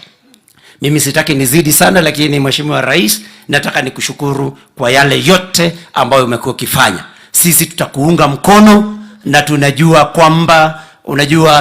kwamba ukidungwa na mwiba ukakwama pale katika mwili, ukapata usaha, ni lazima wakati wa kufinya ili utoke, ni lazima uchungu uwepo. Na tunajua kwamba nyuma ya haya yote tutakuja kufurahia. Mimi sitaki nizidi kuliko hapo, lakini nawaambia poleni. Bwana Yesu amlaze mzee wetu mahala pema peponi, na nikirudi Murang'a niwasalimie. Asante sana Mheshimiwa Rais. Murang'a ni karibu sana, ukitumalizia hii njia ya kuunganisha ya Mau Murang'a itakuwa ni karibu sana. Na kwa hivyo tunaendelea kuomba kwamba njia hiyo ukitumalizia tutashukuru sana. Siasa mimi sipigi, mimi ni wa kanisa na nimeokoka. Yesu ni Bwana, ingawaje naishi huku, siishi binguni nikateremka hapa asubuhi. Asanteni sana. Senator Nyoto woko turia waru na ndiye ndaigua handu waru ehoretie mwaki. Tuko na senator kutoka Laikipia, Senator Kenywa, karibu. Asanti sana Mheshimiwa Karongo Dhangwa, Rais wa Jamhuri ya Kenya Mheshimiwa William Samoei Ruto, Naibu wa Jamhuri ya Kenya Mheshimiwa Rigathi Gachagua, pamoja na familia ya mwenda zake Michael Waweru, rafiki yangu Methus, pamoja na familia yenu yote. Siku ya leo mimi nimekuja kuleta risala zangu za rambirambi. Niseme pole kwa familia. Mahubiri ambayo tumeambiwa vizuri sana na mchungaji amesema ya kwamba hata ijapokuwa tunapitia, ni nyinyi mliambiwa hata ijapokuwa mnapitia katika bonde la mauti, msiogope chochote, kwa sababu Mwenyezi Mungu yu pamoja nanyi, atakuwa na nyinyi leo, kesho na hata milele. Na mimi nimekuja kusema pole. Hata ijapokuwa mheshimiwa, ulipokuwa ukimwambia mheshimiwa wa sehemu hii, rafiki yetu, ulimwambia kwamba babako mzazi tayari amekuacha, lakini ukasema hiyo si mapenzi ya Mwenyezi Mungu, ukawa na unateseka sana. Na nyende gukwira mundu gwitwo Methus, kwari na mundu waugire otogu waugire, akithie gwake mugunda akiona murio wa irenge, akiona ni kamurio kanini, agicoka akihugura, akiona muti munene wa mukondofia, akiona ni muti munene, no murio wa irenge ni kamurio kanini na karaciara irenge inene. Akirora muti munene wa mukondofia uraciara itukondofia tunini, akiuga Mwathani ndui kubanga, tondu ngiwe kubanga muti uyu wa mukondofia ungiraciara marenge, naguo muti uyu murio uyu wa irenge ungiraciara mukondofia. Ukigia na riu agikara thi wa muti wa mukondofia, Ikodobia rikiuma iguru rikimuringa iniuru akiuga mwathani niwe kubanga tori ngiuma irenge no gukuingia kwa baba. Ona ni muthenya wa muthi Methu mwathani niwe bangaga no ikubanga maundu mothe. Koguo ndungimuria kiuria ni maundu maria ekite. Koguo kamucokagiria ngatho ni maundu macio ekite. Methu menye gikuyu kiugaga ati mugumo uri kugwa hacokagio ithare. Uyu ni mugumo ni wagwa we niwe ithare na ni uhanditwo na ni wihandite wega muno na ngagucokeria ngatho. Na mjua Methu kama kijana chupavu amejitolea pale katika seneti, kila wakati anang'ang'ana kuongea mambo ya Nyandarua, na najua ya kwamba Methu ni kijana chupavu. Na Methu mimi na kila wakati na kuenzi kwa sababu nimekuona kwa kazi nzuri ambayo unafanya. Rais wa Jamhuri ya Kenya, mimi nataka kukushukuru sana kama senator wa Laikipia. Nasema asanti kwako kwa sababu mambo ya usalama umepambana nao huko Laikipia. Na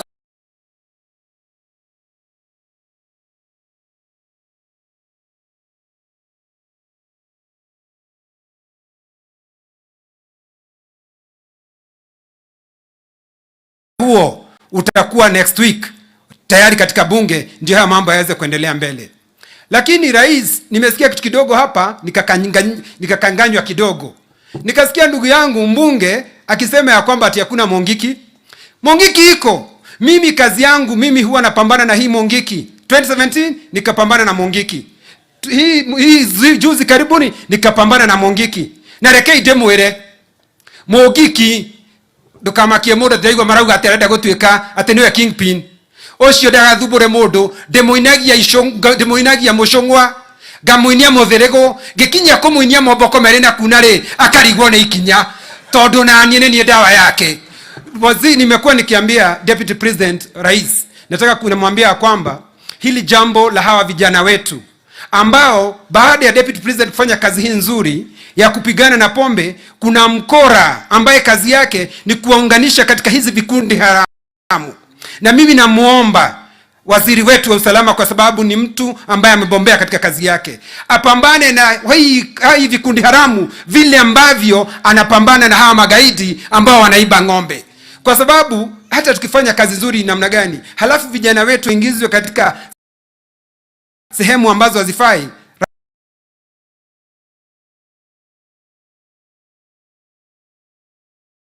ndamwira rekei ndimwire andu aitu family ya Methu ni ndenda kuka kumwira pole tondu gutiri ndu uma Ngai na thutha maundu mothe meka Ngai karire gitiini, na ngacokia ngatho ni undu wa muthuri uyu witu maundu macio ekite. Na ndaigua nindathoma eulogy yaku auga maundu maria urenda gwika ni maria muthuri uyu angiekire. Methu kiria kiri bata muno makiria ti miakire guikara thi, ni maundu maria gwikira andu aguku Nyandarua. Biblia kwa kanjira atiriri Methusela akinina miaka makiria 900, no Biblia gutiro nduguyaga Methusela ekire tiga guikara thi. Jesu akinina miaka makiria 33 na niekaga wega, akihonia kana kari ka Jairo, akihonia Lazaro, na nginya agikora andu mari anyotu akimanengera kanyamu ga kunyua.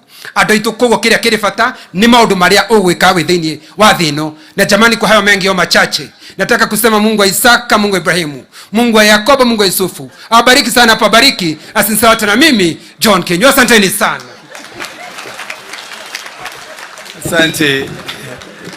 Asante sana Senator, lakini nataka kukuhakikishia Senator wa hapa anaitwa Methu, sio Methusela. Yeye hana sela pale mwisho, ako na sera. Haya, tunaendelea vizuri na tuko karibu kumaliza. Protocol imeingia kidogo, kwa hivyo nikubalia niendelee, nimepatiwa hiyo nafasi. Kwa sasa ningetaka kumwalika waziri wa viwanda na biashara ndiye aje aongee, Waziri Rebecca Miano. Pigeni makofi kama anakuja.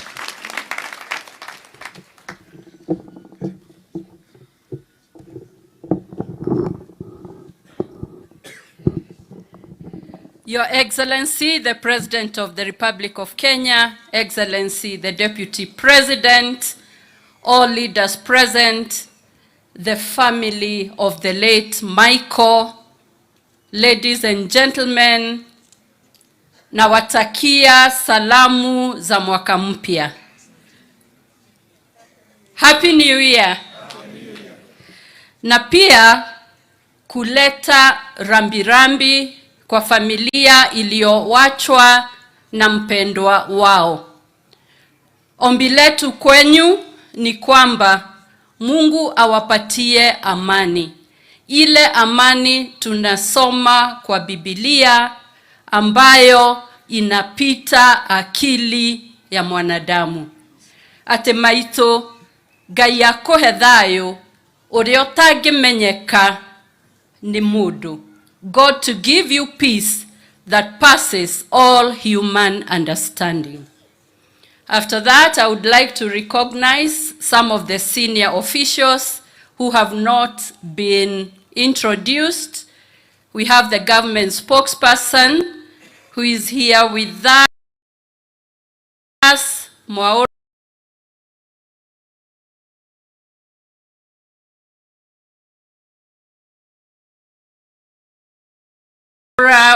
We have the PS Roads, Engineer Mbogua.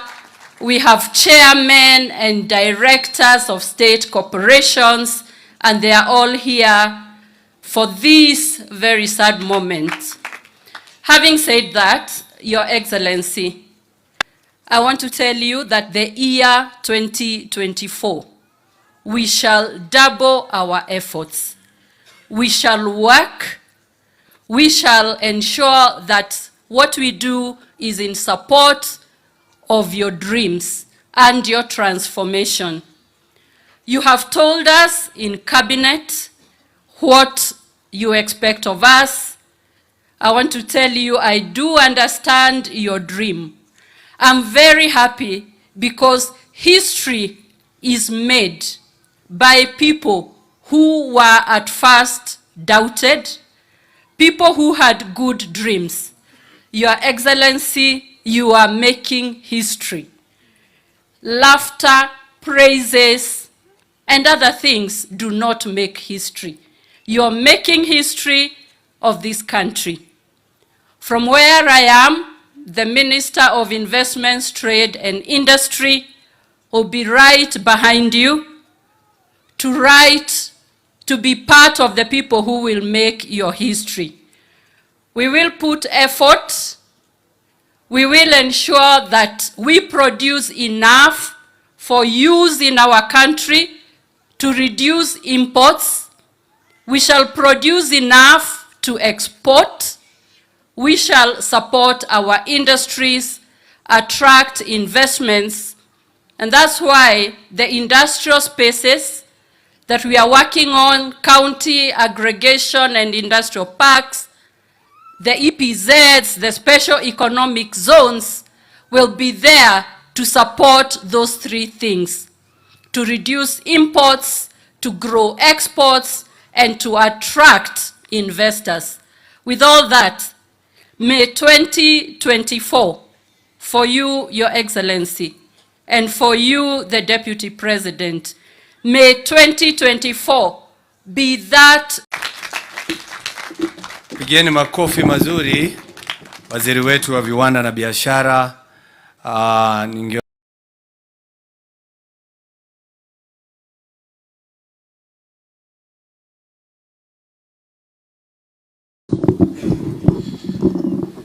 Thank you very much, Your Excellency the Deputy President, Speaker of the Senate, Senators, MPs, friends na watu wa Njambeni, habari zenu. Mungu ni mwema na wakati wote. Jina langu ni Dennis Itumbi. Mimi ndio nasimamia server pale State House. Ile server inatafutwa kila mahali. Mimi ndio nimeishikilia. Na huyu kijana anaitwa Methus ni rafiki yetu sana. So we came to say pole to you, Senator Methus and family, and to, at this time when you're mourning, to tell you that as friends, we value your friendship. Huyu kijana ambaye mulichagua na akakuja Nairobi ametengeneza marafiki wengi. And when ukiangalia kila mahali hapa kuna watu katika kila kona ya Kenya. He is a friend not only to the people he knew when he was growing up in this area, but a friend to the many people he has made friends when he came to Nairobi. So Methus, ours is to just say poleni sana, and God keep and comfort you. Thank you very much and God bless you. Asante sana Bwana Itubi. Sasa nitaenda kwa Iyala. Mheshimiwa Korofia, mbunge wa Iyala, kuja kwa dakika moja upeane rambirambi zako.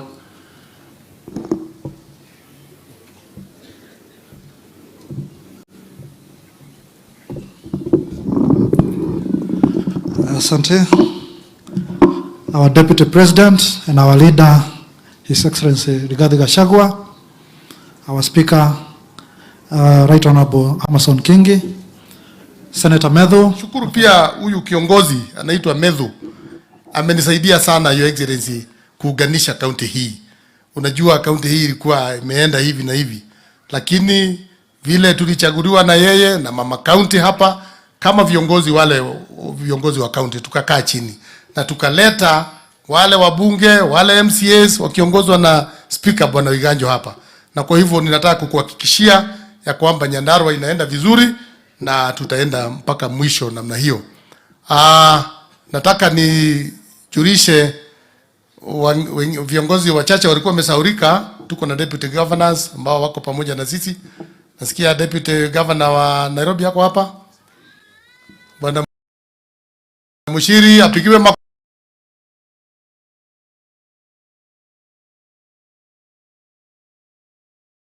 makofi. Huyu ni kijana wetu na anafanya kazi nzuri huko na tunakushukuru. Deputy John Madhara ndio deputy wangu, apigiwe makofi na tunasema asante. Asante sana senators. Nafikiri Methus nilikuja jana nikaona alikuwa na hofu kidogo.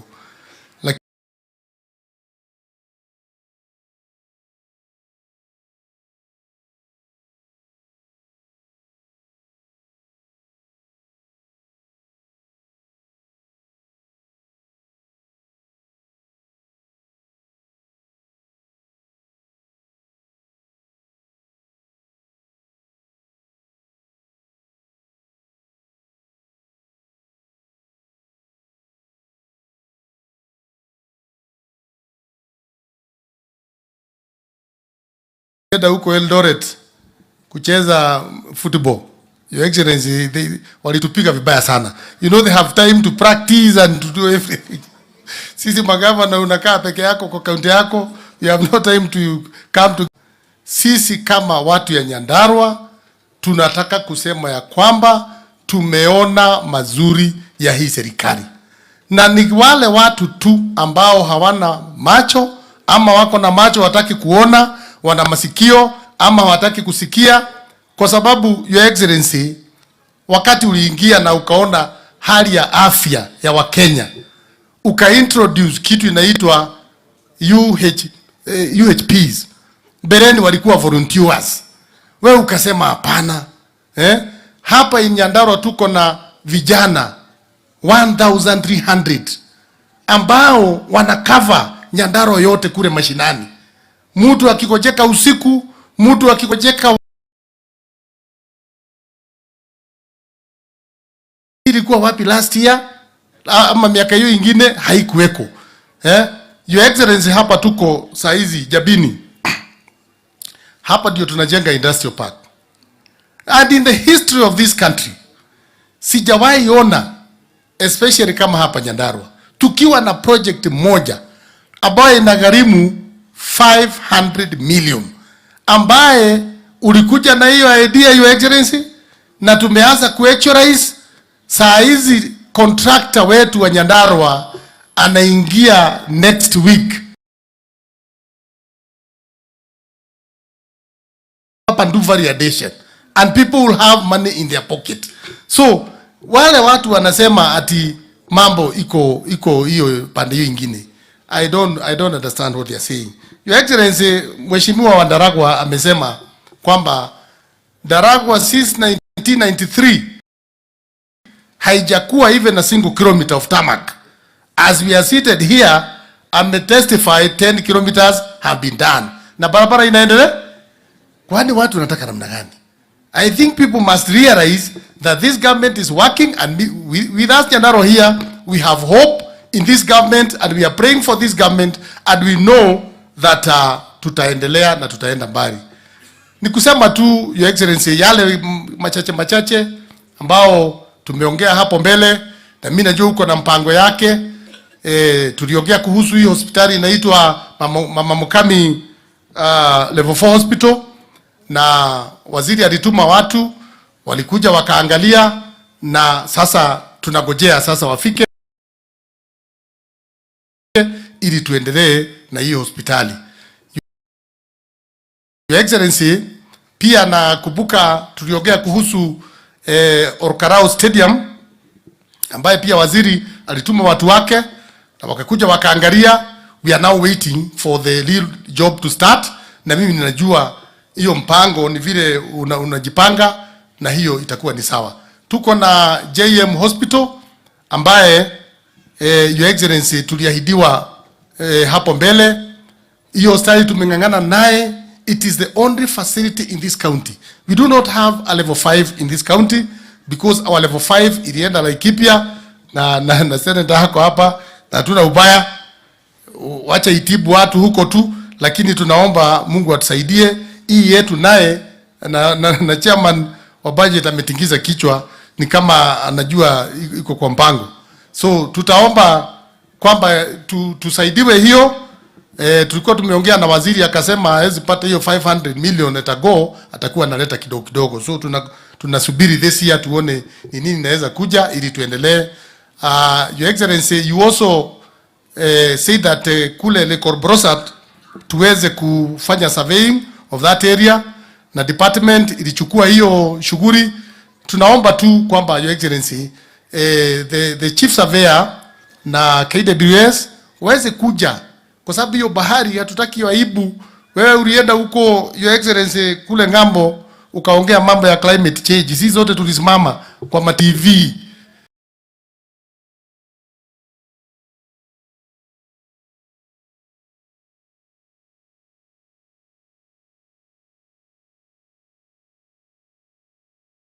Vile ulitoa hotuba ya climate change, na itakuwa ni vibaya sana bahari yetu ipotee, and our president is very good in climate change. So that is why we are saying that we be supported, we be helped, so that we conserve that lake, na pia tuweze kuwa na mambo ya attraction ya.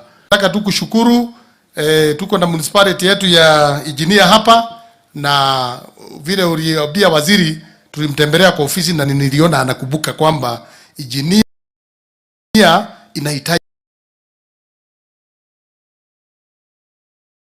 rami huko barabara huko nyuma tuwekwe rami, na pia waziri wa housing tuliongea naye juzi, ile market yetu ya engineer ambayo tulikuwa promised, hiyo pia naona hako kwa mpango Your Excellency, na tutashukuru sana kuona kwamba haya yote yakiendelea. Najua tutakuwa na kazi za watu wetu kufanya affordable houses. Your Excellency, from here kwenda hapa engineer about 10 kilometers. By the last time I checked, 83 young men are working there. Kama wale supporters. Si namna hiyo? So who is saying that affordable houses haileti kazi za vijana wetu? Already huko wanafanya, tunafanya 203 houses in Orkarao, we are doing 100, na wamesema wataongeza zingine 100, and this is very good for this country. Vijana wetu wanapata kazi na tutaendelea na hiyo. Na Your Excellency, hiyo mambo pia imesemwa, mambo ya stima ni kweli, hiyo tulikuwa tumekuomba na mimi najua utakumbuka. Mambo ya maji Your Excellency, sisi tuli prosecute mambo yetu kwa Senate, na chairman wetu ni Methus, na tukasema ya kwamba kwa vile maji yetu ndio inatumika kule Nairobi, na tunashukuru sana, tunapiga makofi, lakini sisi pia hapa tukubukwe tuwe maji. Tuko na mradi inaitwa St. Luke, na kuna zile damu zetu Pesi, Malewa, Keja zimekwama. Your Excellency, sikizaidiwa zifunguliwe, watu wa Nyandarua watashukuru pia wakishare maji yao na watu wengine. Kwa hiyo machache, God bless you so much. Thank you. Makofi mazuri kwa gavana wa Nyandarua badilisha. Mimi yangu nimemaliza, wa mwisho ni Senator Methus ambaye atakuja ndiye atuambie shukran. Mimi nikirudi Kiambu nitasalamia watu ya Kiambu, na ile message mmenipatia nitafikisha. Na hapa mzee alikuwa mwanasiasa, tulikuwa na permission kwa kanisa tuongee zaidi, sababu pia yeye akishika microphone hakuwa anaachilia. Methus, Senator wa Nyandarua, mpigieni makofi. Ni modo weyo mereirie muno. Kwa hivyo karibu sana Senator.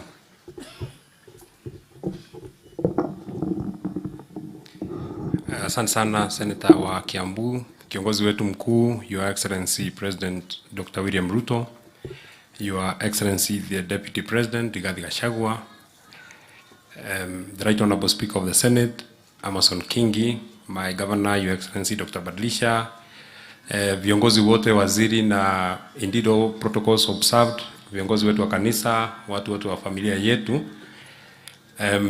Kwanza kabisa nataka ni muombe Governor msamaha kwa sababu unajua kwa itifaki mimi siwezi kuzungumza baada ya wewe na haijafanyika hivyo siku nyingine, so it was not intended. Your Excellency, there have been a very serious conspiracy between Senator Karongo and my family because it is not that I had said that I want to speak. It is not that mimi nilikuwa nimeandikwa kama mtu wa kuongea. Lakini Karongo na mama wamekuwa kipanga mpango kwa sababu tangia mzee alipotuacha sijapata nguvu ya kuongea kwa watu, na nashukuru sana kwa sababu mmepata nafasi ya kuja kuungana na sisi. Kwanza kabisa ningetaka niwashukuru sana kanisa ambalo linatuongoza na Your Excellency, kabla hujafika kiongozi aliyehubiri ni pastor wa kanisa yangu ya AIC. Mimi ni wa kanisa wa AIC kama wewe, sisi ni watu ya kanisa ya AIC. Ni vile unajua, mimi najua kwa nini unacheka wewe, unabadilisha mnacheka tu na ni sawa sawa, lakini sisi wote tunaenda, nilisikia sisi wote tunaelekea mbinguni, so hakuna shida, tuacha tu tuende mbinguni. Lakini nataka nimpatie tahadhari pastor wangu wa kanisa la AIC. Kulingana na maneno nimeona ya kanisa la mzee, pastor wangu wa AIC utaongeza majira kama unataka nirudi tena, kwa sababu ile kazi nimeona kanisa ya mzee imefanya. Governor Badisha alikuwa hapa jana hapa kwetu nyumbani, na vile alinipata na vile niko leo ameona ni tofauti sana, kwa sababu jana niliombewa maombi ambayo mimi sijawahi kupata kutoka nilipozaliwa. Sijawahi ombewa maombi mingi namna hiyo, kwa sababu pastor mmoja alikuwa anamaliza, mwingine anaingia, mwingine akimaliza mwingine anaingia. Hawa watatu hawa, the three of them hawa, hata kuna mahali waliongea, hawako wanaongea Kikuyu na hawako wanaongea Kiingereza na hawako wanaongea Kiswahili. Hata mimi sikuwa nasikia hiyo lugha walikuwa wanaongea, lakini waliniombea sana. So na pia leo asubuhi wakati nguvu ilikuwa narudi chini tena wakaniombea tena zaidi. So sijui kama nitaenda huko, lakini asanteni sana kanisa kwa sababu ya kutushikilia sana. Viongozi hawa wa kanisa wamesema mambo matatu ama mawili ambayo mimi nimesikia. Kwanza kabisa, my dad was a Christian and a very staunch Christian. Alikuwa mtu ya kanisa sana. Mimi ninajua kwa sababu tumekuwa naye, hawa watu yote hata mwenye ametoroka kanisani wanajua, wote wamelelewa kanisani. Na I think Mheshimiwa Kwenya ndiye amesema walikuwa na mzee pale I think 48 hours before his passing on. Na kabla hajasema maneno mingi alikuwa anasema njia ni mbili, kuna moja inaitwa mbinguni na nyingine inaenda mahali nyingine. Na akasema yeye ameshaamua njia yenye anataka kuenda. Kwenya anajua mzee alisema anataka kwenda mbinguni, na pastor hao walisema kama mtu anataka kwenda mbinguni hakuna njia nyingine, ni lazima kwanza ukufe ndio uende mbinguni. Kwa hivyo vile pastor alisema, mimi nimekubaliana na wewe, wacha mzee aende mbinguni kwa sababu alipenda sana kwenda mbinguni. Lakini hakumalizia hapo. Pastor alisema kitu ya pili, sisi wote wenye wako hapa, kama kuna mtu anataka kwenda kukutana na mzee, sisi watoto wake wenye tunampenda sana, wenye tunalia sana mpaka mama, mtu mwenye anataka kwenda kukutana na yeye, pia iko kitu moja ni lazima tufanye. Ni lazima tuishi kama yeye na tukufe kama tumeokoka. Kama hatujaokoka tutakufa na hatutakutana na yeye, atakuwa yeye ako pande ile na sisi tuko pande hii. Kwa hivyo hata hiyo pastor, mimi nimekubaliana na wewe vile ulisema, mtu mwenye anataka kukutana na yeye atajipanga. Mimi nitajipanga sawa sawa. Ile maneno kidogo kidogo nimesikia inaweza fanya nikwame, nitarekebisha ndio nisikwame, ndio niende sawa sawa. Na pia pastor alisema, na Mheshimiwa Kenya I think ndiye amerudia akasema, na nilimwambia Kwenya, it is true that I told Kwenya I think on this one I don't think God is very right. I don't think he's very fair because I mean the way our dad passed on, Your Excellency, you know, I told you it was very sudden. Tumepanga, tumekuja sisi wote, watoto yake wamekuja hapa wakati ya Christmas. Hata jana nilikuwa namwambia mama, I mean hata Mungu akakubalisha hata another 12 hours tungemuona sisi wote, kwa sababu alikuwa watoto tungemuona siku ya Christmas.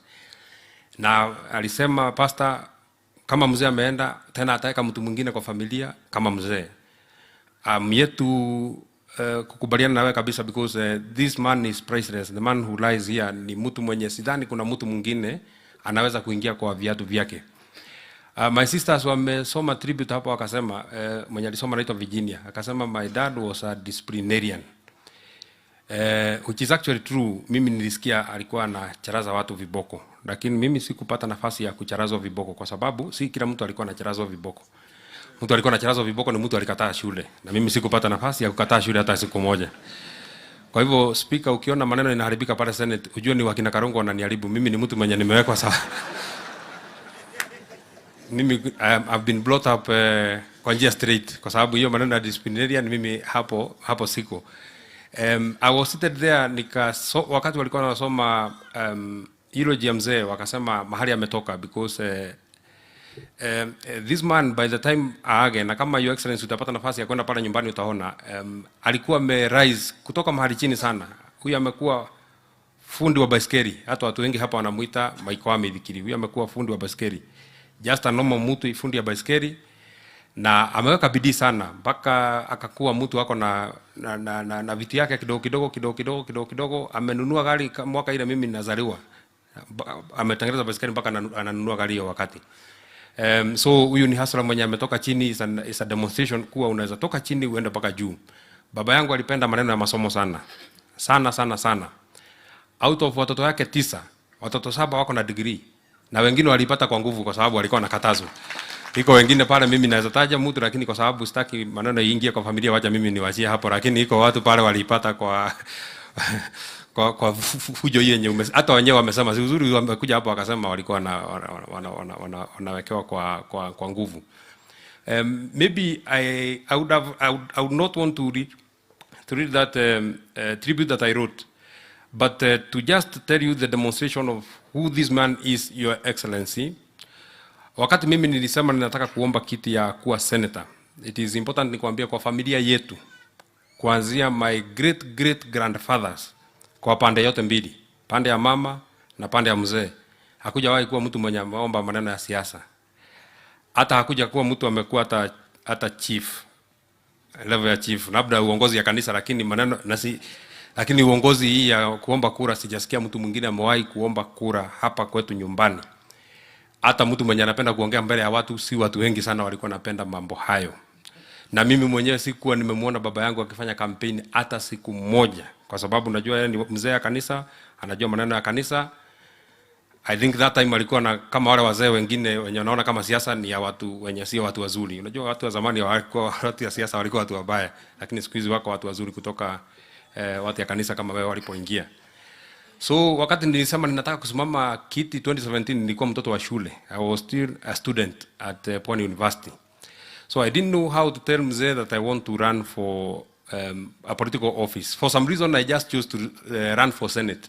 Sikutaka kusimama president, sikuwa na degree. Sikutaka kusimama governor, sikuwa na degree. Sikuwa nataka ubunge, nilikuwa naona ni ndogo. And I still hold that position, dindi that kiti ya ubunge ni ndogo sana. So nilikuwa nataka ile inatoshana na mimi, ile nilikuwa naona ile ya ubunge. That is why hata kama mnabishana mnasema ni upper house, is okay, hakuna shida, lakini mimi nilitaka kwenda hii yenye watu wengi wananiamini, watu wengi sana kama watu wote hawa wamenichagua. Watu wako kidogo wamekuchagua kwenye hapa, wako kidogo wamekuchagua Mshira hapa, wako kidogo wamechagua, lakini wote hawa wamechagua Kakamega hawa watu.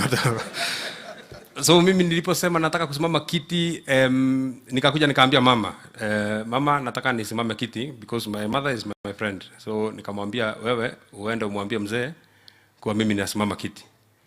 Akaniambia kama wewe unasimama kiti ukiwa shule, wewe ujue utafuta njia ya kwenda kumwambia baba yako, kwa sababu mimi siwezi kumwambia unataka kukataa shule ndio uende ukasimame kiti. Nikamwambia sikatai shule. Mimi nafanya mtihani mwezi wa 4.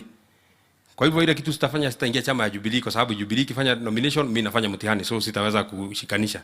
So nitatafuta chama kingine yenye mimi nitaenda direct mpaka huko mbele, huko mwezi wa 8. Lakini mama akakataa kumwambia mzee. So what I did, nilienda nikaprint posters mingi sana. Nikaenda pale kwa mlango yake nikaweka mingi na nikajiendea shule, nikarudi Mombasa. Ndio akiangalia poster aone kama ni mimi niko hapo na majina yangu imeandikwa hapo na kiti yenye nasimama. So anauliza mama, na hii mtu amesemaje? Mama anamwambia mimi nilisikia amesema Unajua mama pia hataki kusema, kana ni kama ako kwa hiyo mpango ya mimi kusimama. Anasema nilisikia hii mtu ni kama amesema anataka kusimama. Nilisikia ilichukua muda kama 4 days. Yeye akiangalia hiyo poster anarudisha. Akiangalia anarudisha. Mpaka akapata nafasi akanipigia simu, akaniuliza, nikamwambia ninaona ninataka kusimama. Akaniuliza pesa ya kusimama iko wapi? Nikamwambia niko naye na niko na marafiki. Lakini kwa ukweli sikuwa naye, lakini sikutaka nimwambie sina. Lakini wakati aliamini ninasimama kiti, he took those posters, this priceless man who lies here, alichukua akazipeleka kwa watu ya familia yao. Ako sister yake mmoja anaishi mahali panaitwa Weru, akapeleka posters zangu akapeana huko, akasema ziwekwe huko kwa Zimbabwe. By the time I came back from school, posters zote zilikuwa mimi nilikuwa najiona, unajua niko kwa matatu kwa sababu siko na gari, so mimi niko kwa matatu nikikuja naona mtu anaitwa Methus anasimama kiti, nataka nisikie watu ndani ya matatu wanasemaje. Na maneno hayo ikawa ni hivyo. We were not successful then, but this time wakati tena nilimwambia, aliniuliza inakuaje, nikamwambia bado naendelea. Zamani kidogo nilikuwa siko wa chama ya UDA na wewe unajua, so nilikuwa kwa chama ingine, so akaniambia ni sawa tu, tuendelee tu tuombe hii kiti, lakini kama ungeingia UDA tungeipata kwa rahisi sana. Hako anataka niingie UDA, hako anataka kuniambia ingia, lakini akaniambia kama ungeingia tungeipata kwa rahisi. This man alilala kwa Tallying Center inaitwa Engineer a whole night, alikuwa hapo. Akatoka hapo akakuja akachukua bibi yake ambaye ni mama yangu, akamwambia bana, kura yetu inaweza ibiwa huko Orkalau. Sasa mimi jana ndio nilikuwa namuuliza mama, ungejuaje kura inaibiwa? Ni ya nani ndio ilikuwa wapi? So walikaa hapo the whole night, the whole day, wakatusimamia, wakatushikilia. Mama aliniambia jana kuwa mzee anasikia. So dad, from my heart, you know that we loved you, na tumekupatia, kama mama alituambia tukukubalishe uende ukapumzike. With very heavy hearts we will allow you to go and rest. We shall keep your legacy, na tutafanya mambo ile ambayo sisi kama watoto yako na kama familia ungetaka tuyafanye. Your Excellency, utanikubalisha kwa dakika moja niseme tu kwa lugha ya ule mtu anaitwa Kinywa, kwa sababu ningetaka nimweleze mama jambo moja peke yake, kwa sababu aliniambia mzee anasikia na watu ya kanisa wako hapa na viongozi wako hapa. By the way, Your Excellency, mama amesema kitu yenye ananiuliza kwa sababu ninaona kama rais anasikia baridi, naweza mpatia hii kikoi yangu ama askari yake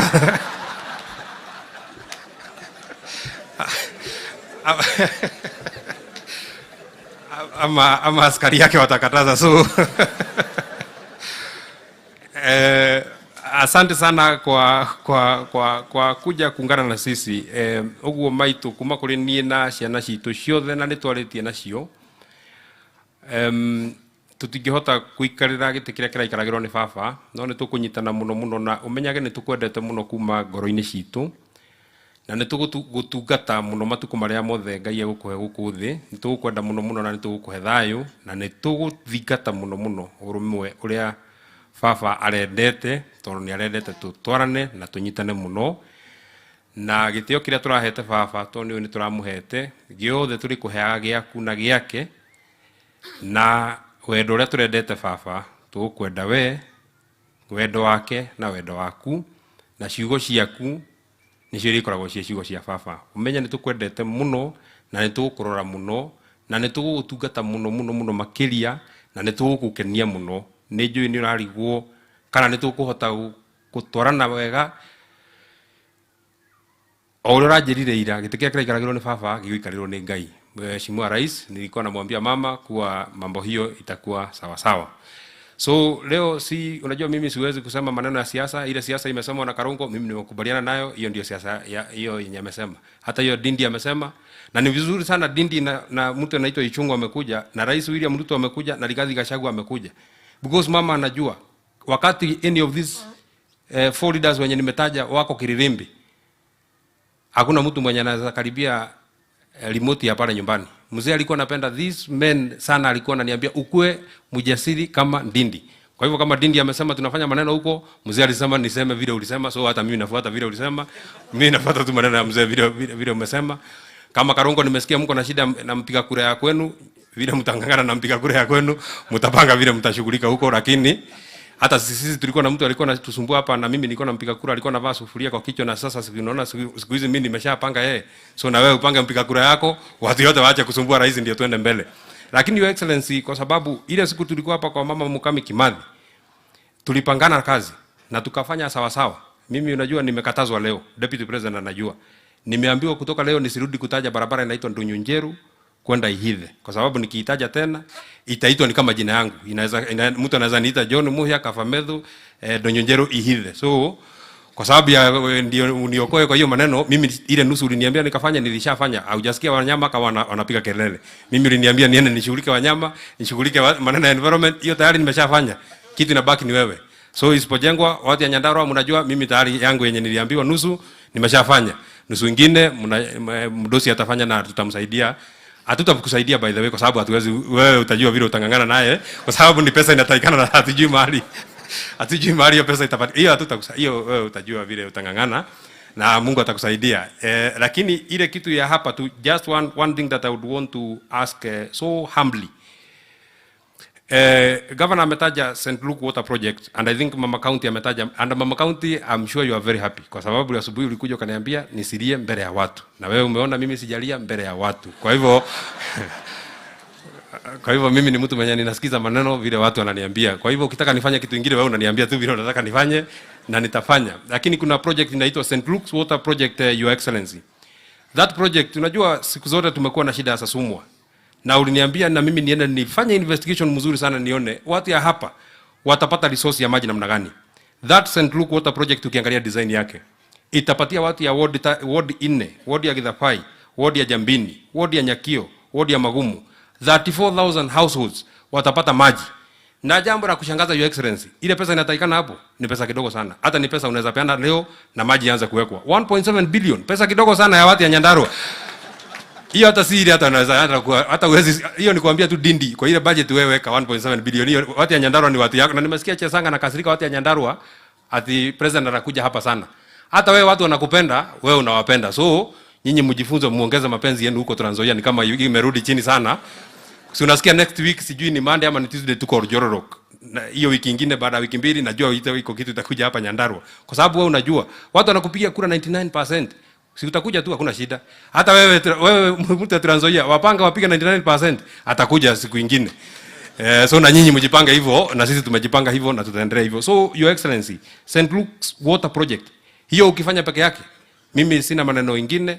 Hata sitashinda nikikwambia, unajua tumeambiwa tusiseme na Matinga. Hata sitashinda nikikwambia ulituambia utajengea barabara kutoka Kenamba kwenda Karangatha kwenda kwa haraka, hiyo ulishasema. Ile kutoka Mwendando kwenda Karate, hiyo ni Ndunyunjeru Ihithe, hiyo sitasema kwa sababu mimi najua vile Faith amesema, wewe unazijua zote. So nataka nikushukuru sana Your Excellency kwa sababu ya usaidizi ambao umesaidia familia yetu. First of all, kupata nafasi ya kuja. Just today kijana mwingine anaitwa Gadhuri ameniambia kutoka 1963 Rais wa Jamhuri ya Kenya amekuja mazishi Nyandarua mara mbili. Mara moja akakuja kwa Mukami Kimathi, mara ya pili akakuja kwa mzee anaitwa Michael Maigo Waweru. Hii ni heshima kubwa sana ambayo umetupatia sisi kama familia. Na mama tulikuwa tunaulizana na yeye, mzee akiamuka leo hawezi kuamini mpaka William Ruto yule mwenye amekuwa kisitaja siku nyingi amefika mpaka Jambini. So asante sana kwa nafasi ya kuja. Thank you very much Your Excellency the Deputy President for coming. Kuja kutufariji. Siku ile Your Excellency maneno ilitendeka 25th. His Excellency alinipigia simu, na najua simu zake si zile unashika kama umekaa chini. Sana sana simu zake ziko na kamoto fulani huwa zinaleta akikupigia simu, kwa sababu unaweza kuwa umeshaenda kombo kidogo, na ukienda kombo is not a very fine gentleman wakati umeshaenda kombo. Lakini siku hiyo alisikia mtu tofauti, akajaribu kuniongelesha, kunizungumzia, mpaka akasema tafuta mtu mwenye nitaweza kushika ile maneno yenyewe unasema. So he spoke to my elder brother anaitwa David, ndiye alizungumza naye, ndiye akamweleza, because that time mimi sikuwa na mweleza maneno vile alikuwa nataka. Pia wewe ukanipigia simu na baadaye ukaongea na mama. Na mama alikuwa anauliza wewe unaongelesha lugha gani? Alitaka kujua sana. Na hii mtu mwenye anaitwa rais, mimi nitaongea na yeye kweli? And you spoke to her, ukatu encourage, na kazi kubwa sana umetufanyia. Hii kazi kama tungekuwa tunafanya kama tunalia ingetushinda. Umetusaidia sana. Pesa zenu mlituma na zikaletwa na Mama Faith, zikatusaidia kama familia. Kazi hii yenye imefanyika hapa nyinyi ndio mmefuatilia. Mimi nimeambiwa tu kazi yako ni kulia na kukuja mazishi. Kazi nyingine yote mmenisaidia. Kwa hivyo asanteni sana kwa kazi hiyo ambayo mmenisaidia. Thank you very much the right honorable speaker for coming. It's an honor. Governor alikuja kama amekimbia nyumbani na akakuja akatufariji. Waziri alinipigia the first day, His Excellency Deputy Governor huyu amekuwa kila siku amekuja. Mama Faith huyu ndiye amekuwa ki-coordinate wa bunge. Huyu Mama Faith ametufanyia kazi mingi sana. Lakini hiyo yenye ulisikia kiniita my son pia anaitumia kwa njia nyingine. Wakati anataka kukaza nati ndio ananiita my son sana, hiyo ndio anaongeza sana. Dindi ameshakuja nyumbani, Mheshimiwa Speaker pamoja na MCS wote. Thank you very much Mheshimiwa Deputy Governor. Thank you Mheshimiwa Mkuji, alishakuja mpaka nyumbani. Huyu mwenye anaitwa Kwenya amekuwa ana coordinate wa bunge. Na mmesema ile wakati ya kura huyu mtu alikuwa anasumbua watu. Kwenya is a good man, lakini unajua he was taking advantage. Kwa convenience yake anataka mimi nimuite uncle, because kuna vile alifuata sijui familia yetu na familia yao kuna mahali ilishikana, akasema yeye ni uncle yangu. So wakati tunakuja hapa wakati hakura ananiambia sema kitu mbaya kuhusu uncle yako, iko mahali nitaguza na mambo yako itaharibika. So he has been using it very conveniently, his uncleship. Wakati mimi nataka kitu yeye is not my uncle, is my colleague, lakini wakati anataka kitu is my uncle. So it's okay. Thank you very much Mheshimiwa Michael and all of you wakati ambao mmekuja. Nigatho muno ando itura ritu ria Karoboithi na ando akina Gofu. We actually were wondering kama watu watakuja hapa. Viti vilikuwa vinakaa mingi sana. Hatuko tunajua watu wenye watakalia hapa watatoka wapi. Sasa naona viti imeshaisha, watu wameshasimama mpaka huko. Nimechungulia huko nikaona watu Thank you very much kwa sababu ya kuja kuomboleza baba yetu. Asanteni sana kwa sababu ya kutupenda kama familia. Nyinyi nyote, Mungu awabariki sana. Wakati harusi kwenu zitakuja, kwa sababu si mazishi ni harusi itakuja, na yeye Mungu awakumbuke siku yenu. Mungu awabariki sana. Jambo moja mzee alienda alijua William Ruto alichagua kuwa mbunge wa Eldoret North 1997 akiwa 31 years. Na akajua kijana yake alichaguliwa senator wa kaunti ya Nyandarua 2022 akiwa 31 years. Hiyo alienda akijua ile maneno itakuwa huko mbele, hakujua, lakini yeye hapa tayari ameshajua mwanzo.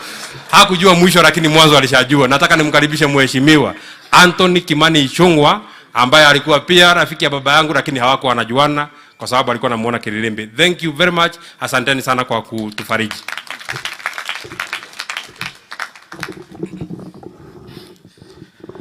Tumpigie Mheshimiwa Medho makofi tena. Mheshimiwa Rais, Naibu wa Rais, Spika wetu wa Senate, Governor wetu na viongozi wote na wakazi wa Kinangop, hamjambo. Muriega. Mwathani agocwo. Happy New Year. Juga Happy New Year sababu ndio mutugo. Mwaka ukianjĩrĩria kuga Happy New Year ona rĩrĩa maũndũ marituheire ũrĩa marituheire family ĩno ya Senator witũ Methũ, Mama Waweru na familia yako.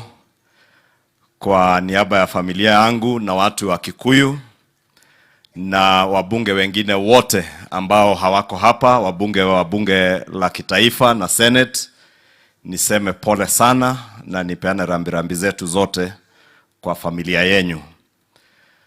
Na mama ametuambia kwa tribute yake kwa mzee ya kuwa huyu mzee was a glue that put the family together.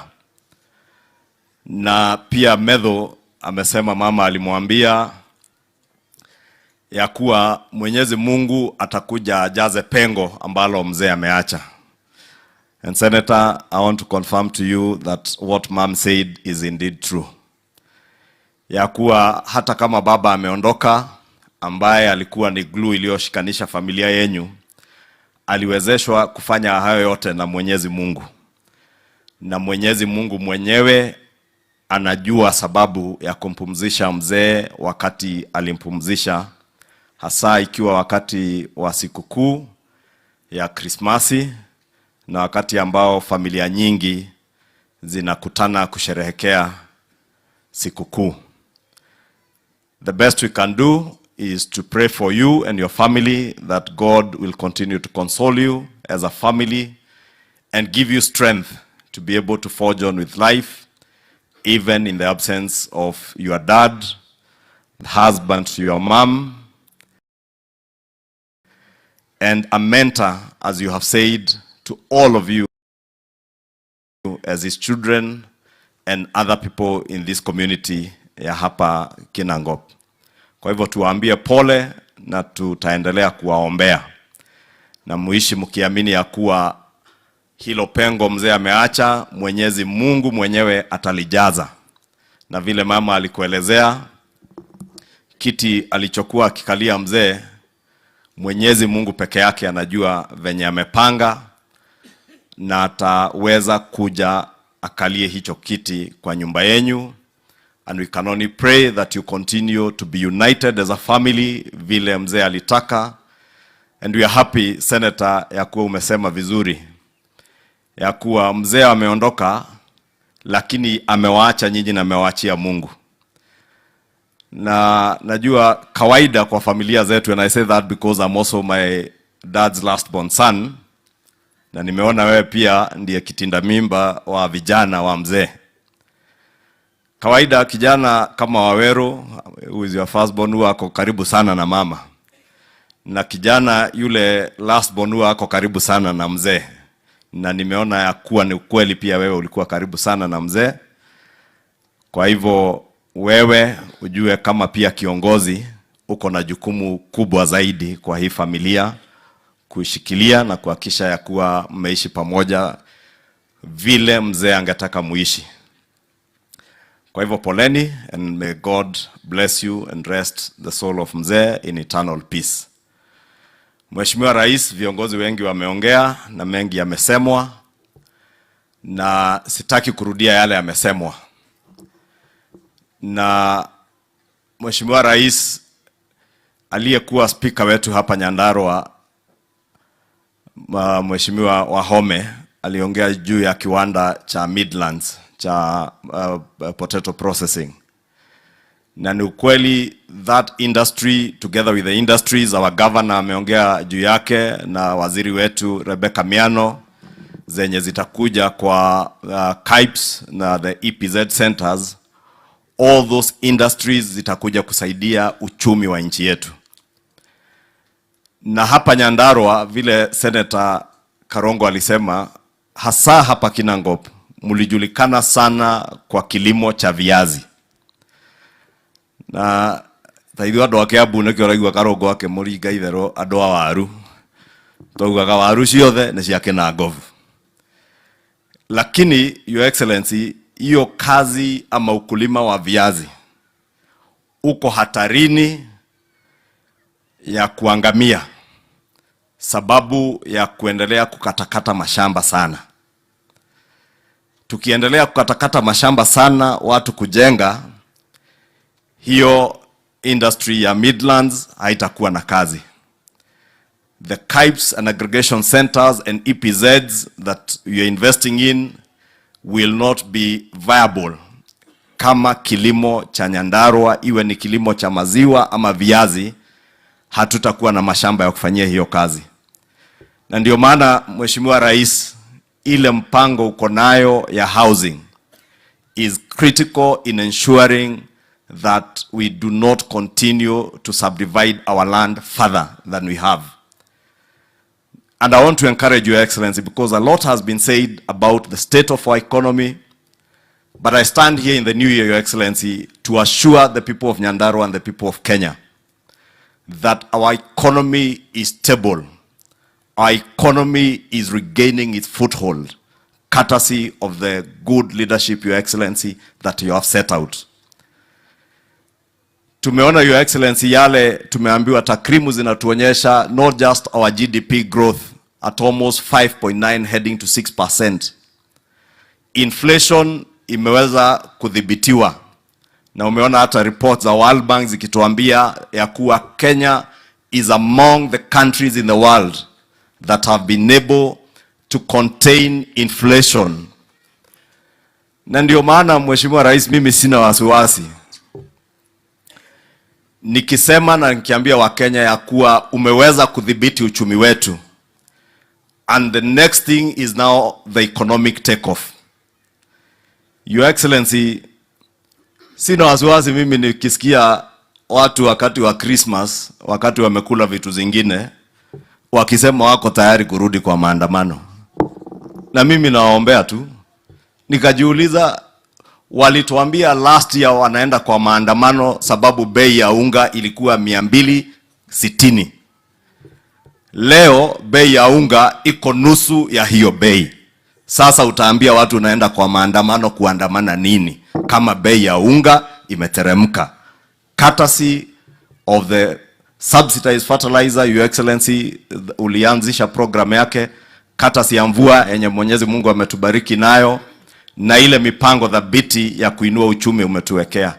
So I want to encourage you, Your Excellency, do not relent. Tumeambiwa, Your Excellency, our forefathers in the first dispensation of our country fought for independence and lost lives. Many people lost their lives in that fight for independence.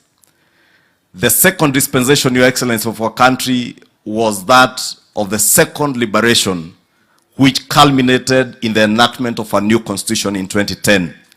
And there are many heroes of that second liberation, many who are still alive today and many who lost their lives and who have passed on ahead of us. The third dispensation, Your Excellency, and that's why I agree with those like Waziri who have said that you are rewriting the history of our country. The third dispensation is a dispensation that you will lead as a President of the Republic of Kenya this time. That is a dispensation of social and economic justice to all Kenyans, to ensure that there is fair distribution of our economic prosperity, access universal health coverage, that mzee like our father here who has passed on ahead of us, who we have read suffered from diabetes, na amekuwa akitibiwa kwa hospitali za serikali na za kibinafsi, and I am certain amekuwa akilipa matibabu ya kutibiwa ugonjwa wa sukari. And we have many Kenyans wako na cancer na magonjwa mengine critical and chronic, wenye wamekuwa wakirudi kwa mifuko wanauza mashamba sababu ya health costs in our country. Your Excellency, as a governor has said, you have put in place a very good program under UHC, that under the Social Health Insurance Fund, sasa watu wataweza kutibiwa ugonjwa wa sukari, ugonjwa wa saratani, bila kulipishwa pesa zozote kwa hospitali zetu, ukiwa tu wewe ni member wa NHIF or Social Health Insurance Fund. Lakini Mheshimiwa Rais, vile tulivyoambiwa na viongozi wengine hapa, those who do not want Kenyans to enjoy that shared and collective economic prosperity are sabotaging these programs. They are sabotaging your housing program. They are sabotaging that universal health coverage program and other government programs. And Your Excellency, allow me to speak to our judiciary as we bid farewell to Mzee Michael, and ask our judiciary not to allow our judicial officers to be used by the economic saboteurs, those who want to sabotage that endeavor to ensure that we have collective economic prosperity. Let me ask our judicial officers not to allow themselves to be used by the cartels that are sabotaging the housing program, the program to ensure that all Kenyans access universal health coverage. Wale ambao wako kotini, Mheshimiwa Rais, ni wale ambao wamekuwa kinufaika na uporaji wa pesa kutoka mpango wa NHIF, ndio wameweka makesi kotini. Wale wengine unasikia wale Ndindi Nyoro wameongea juu yao hapa, the masters and architects of state capture, wale ambao walidhani ya kuwa Wakenya wataishi milele na milele kama slaves, wao na familia zao, they are the ones today who are pushing the sabotage of the housing agenda. And Your Excellency, I said the other day, and they sent all their social media teams to descend on me, but I want to tell them today, Your Excellency, mimi hakuna mtu wa kunitukana kwa social media anaweza fanya nikose kukuambia ukweli.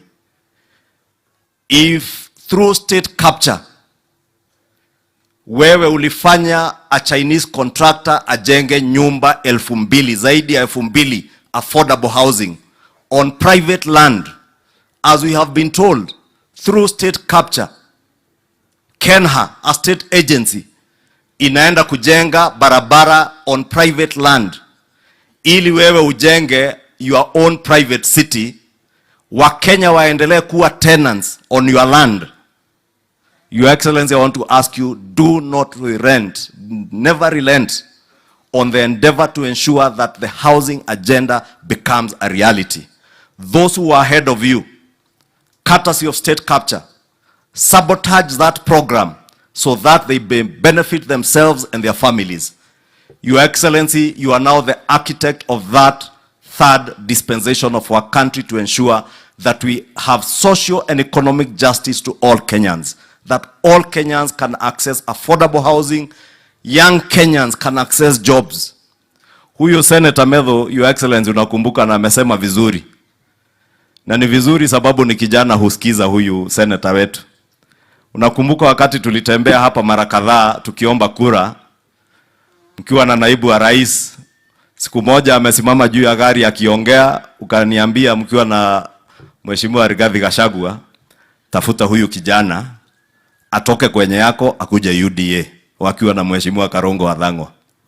And when I spoke to both of them, Your Excellency, I can confirm, sababu Karongo alikuwa Secretary General, akiwa na cheo kubwa kidogo pale kwa hiyo chama. Huyu Methus ndiye alikuwa wa kwanza kuniambia enda uambie rais mimi, sababu hata mzee alikuwa ameniambia the same thing, mimi nimehama na nitaongea na Karongo tuhame pamoja, na wakahama wakaingia UDA. And that is why with God's blessings the people of Nyandarua elected him as senator hapa, na Karongo kama senator wa Nyandarua wa Kiambu. Mheshimiwa Rais, nimesema hivyo sababu ulisaidia huyu Senator Methus na Karongo kama vijana wawili wachanga wakapata kazi kama maseneta.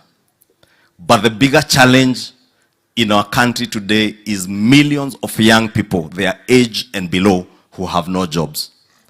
Those jobs can only be guaranteed if we actualize that housing agenda and all the programs, even those of manufacturing and industry, as Waziri has said, if they become a reality. I want to encourage you, do not relent, do not lose your focus on your agenda. Hawa watu wa kelele wewe tuachie. Mimi tukiwa na Dindi Nyoro na wale wengine na Senator Methus tutapambana na wao na tutamalizana. Wewe uendelee na kazi ya kujenga hiyo barabara ya Hithe, uendelee na kazi ya KIPES na ile ingine yote ambayo umepangia watu, including universal health coverage. Rais, ukumbuke tulitangazia wa Kenya kutoka Januari hii, Kenyans will be able to pay 300 shillings kwa NHIF. Leo ni Januari tarehe 2, Kenyans cannot do that. Sababu wachache wameenda kotini kuzuia huo mpango. And I said, Your Excellency, the other day, we shall not, and I speak that now as a leader of majority in the National Assembly, and I know the Speaker Senate is here. We shall not allow, because we have seen a judge even purporting to injunct Parliament from carrying out public participation, which is a constitutional requirement. Your Excellency, as we have said before, we shall not allow both or either judicial autocracy or executive autocracy in this country, Your Excellency. And we say that as a people's representatives. It is a constitutional duty of Parliament to carry out public participation. Therefore, Your Excellency, as we keep saying, when we are checking on you and your government to make sure there is no executive autocracy, we shall also check on the judiciary to ensure there is no judicial autocracy. Nikimalizia, Your Excellency, nimesema leo tunampumzisha mzee hapa. Watu wa Meru, Your Excellency, unajua wako na kijana rika ya senator wetu Methus. Kijana alikuwa anaitwa Sniper, who was a social media activist or a blogger, mwenye aliuawa. And Your Excellency, because we have said you are the dispensation, the third dispensation of our republic that you are leading today is to ensure social and economic justice. Your Excellency, nafurahi DCI wanafanya juhudi kuhakikisha that those who killed that young man in Meru County are brought to justice. And I want to take this opportunity to also ask, because we have laid to rest Mzee Michael today. The family of Sniper in Meru are yet to lay him to rest, awaiting justice. We want to ask both DCI and the office of the DPP to expedite the investigations and ensure that those who killed that young man are brought to justice and charged before court. Because, Your Excellency, as you promised when you were sworn in, the era of political persecution and executions must be behind us in our republic. We must have a country where the rule of law and justice and are the order of the day rather than the exception. With those many remarks, acha nikomee hapo, na kwa heshima sana nimuulize speaker wetu wa Senate ambaye ni Mheshimiwa Amason Jeffa Kingi, ambaye ndiye speaker wa Karongo, atuambie kama ni ukweli hiyo imesemekana Karongo ni mtiifu, yule huwa anamharibu kidogo ni Karongo, tujue kama ni ukweli. Na nikimalizia, Your Excellency, allow me also to convey to the family the condolences of the Speaker of the National Assembly, who is a very good friend of Senator Methus, Speaker Moses Wetangula, and also convey the condolences of the Leader of the Majority of the Senate, Senator Aaron Cheruyot, who is not with us today, is out of the country, and also the Chief Whip of the Senate, Whip Boni Halwale. Walinituma nipeane rambirambi zao kwako Senator Methus na familia yenu. Asante, Mheshimiwa Speaker wa Senate.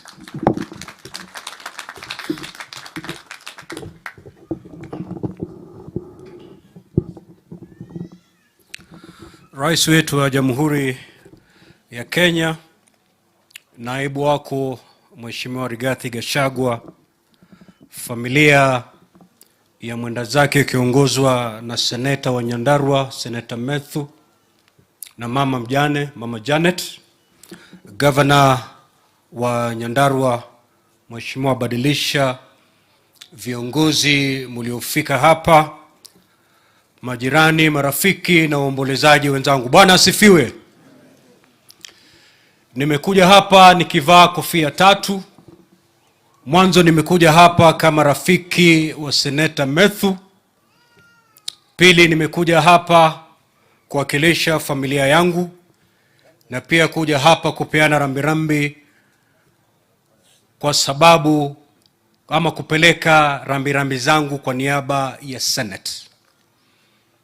Nimesema kwamba Senator Methus ni rafiki yangu, ni kijana ambaye nilimjua wakati anasoma kule Pwani University.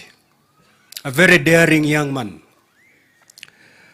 There's a day he just walked into my office, anatafuta msaada.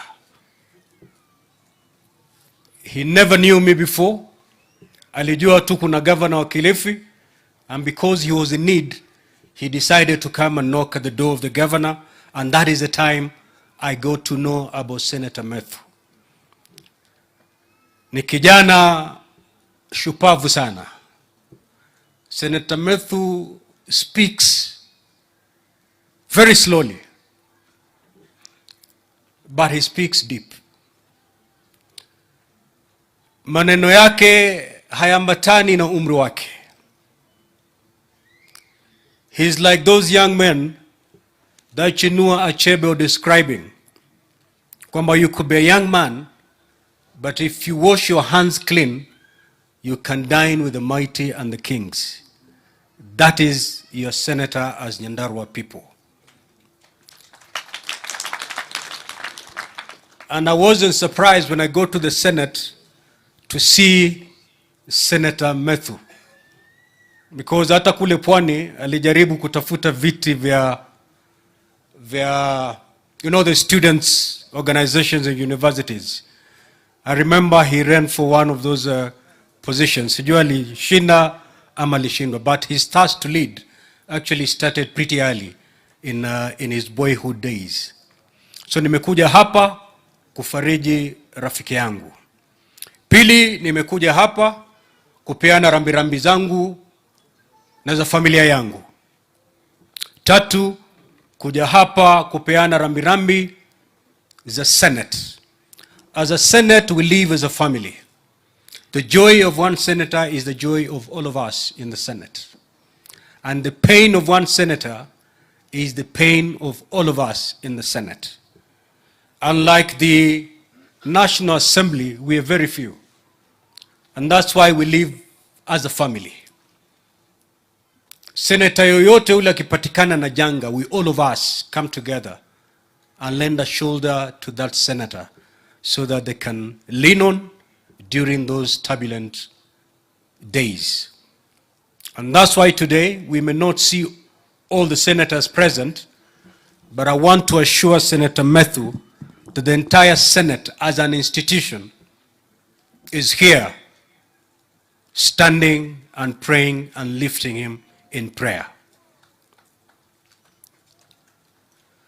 Najua wazi kwamba wingu la majonzi limetanda katika familia hii ya Senator Methus. But Senator Methus is not the only person who's lost a dad.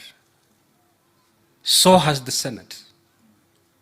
Because that's how we live as a family. Na nakumbuka kule nakotoka kuna msemo mmoja, it's more profound when you speak it in my mother tongue, but of course none of you will understand. Kuna msemo kule natoka unasema kwamba muhimu bomukigba makindaga tsongo ganagaya. How I wish I could render this in Kikuyu. But let me put it in Swahili, see whether you'll understand it. Mti mkubwa ukianguka, wana wa ndege ambao wanategemea ule mti bila shaka watayumba na watatapatapa. So to the family, we know Mzee Maigo ndalikuwa mgumo, ndalikuwa ule mti mkubwa anashikilia familia hii. Na kuanguka kwake bila shaka, this family will never be the same again. But Senator Methus, Mama Janet, and the rest, we are here to pray for you. Tumekuja kuwafariji na kumwombea Mwenyezi Mungu kwamba wakati huu mgumu awapatie nguvu ili wingu hili la majonzi muweze kulibeba. And that's why we are here, to give you that shoulder to lean on at this very trying moment. Nikimalizia sitaki kuzungumza mengi. Lakini nilipokuwa nimekaa hapa, viongozi wote ambao wamekuja hapa, hususan viongozi wa Nyandarua, hakuna kiongozi aliyezungumza na akamaliza mazungumzo yake pasipo kutaja mradi na kumwomba rais kwamba afanye kitu katika hilo mradi. Na si viongozi wa Nyandarua peke yake.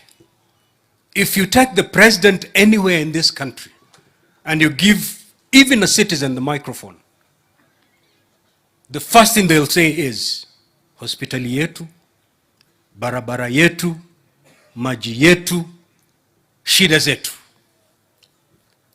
But just like the leaders of Nyandarua, they will never go beyond telling the president, we need this money to fix this road. They will never help the president think how he's going to get the resources to build this road. Kuna barabara imetajwa hapa, kuna Midland hapa, kuna mambo mengi imetajwa. All those things need money. Na nisi pesa chache, ni pesa mingi. But nobody bothers to help the president, even in thinking how he's going to gate or marshal those resources so that that road can be fixed, so that this industry that has collapsed, Midland, can be revived. Nobody helps the president. But I want to tell people in Nyandarua and Kenyans, wherever they are, this country will not be built by His Excellency the President. It is upon you and I to build this country using our own sweat. In other words, our taxes.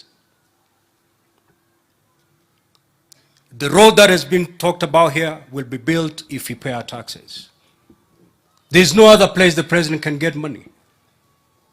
The only other place the president will get his money to build this road is when he goes to the international market and asks for a loan. But I want to tell you, a loan is a postponed tax because ultimately it must be paid. And it's not going to be paid by the president, it is going to be paid by you and I. It's a tax. So ukiona Mkenya akijiita kiongozi anapinga mambo ya tax, mambo ya ushuru, muulize hii barabara itajengwa na nini? You know, the president doesn't have some sacks ambazo zimewekwa kwa gala pahali, ambao mnamwambia leo rais tunataka barabara hii, he runs to Nairobi, afungue, achukue gunia moja lete Nyandarua. No. The money that will fix that road is the money that you and I pay every month in form of taxes. So we pay our taxes, we fix our roads. We pay our taxes, we fix our hospitals. Kwa hivyo Wakenya wenzangu, msidanganywe na mtu awambie kwamba serikali ya Mheshimiwa William Ruto imeleta mambo ya kutoza ushuru mwingi. Instead, ask the president, where are you taking our taxes?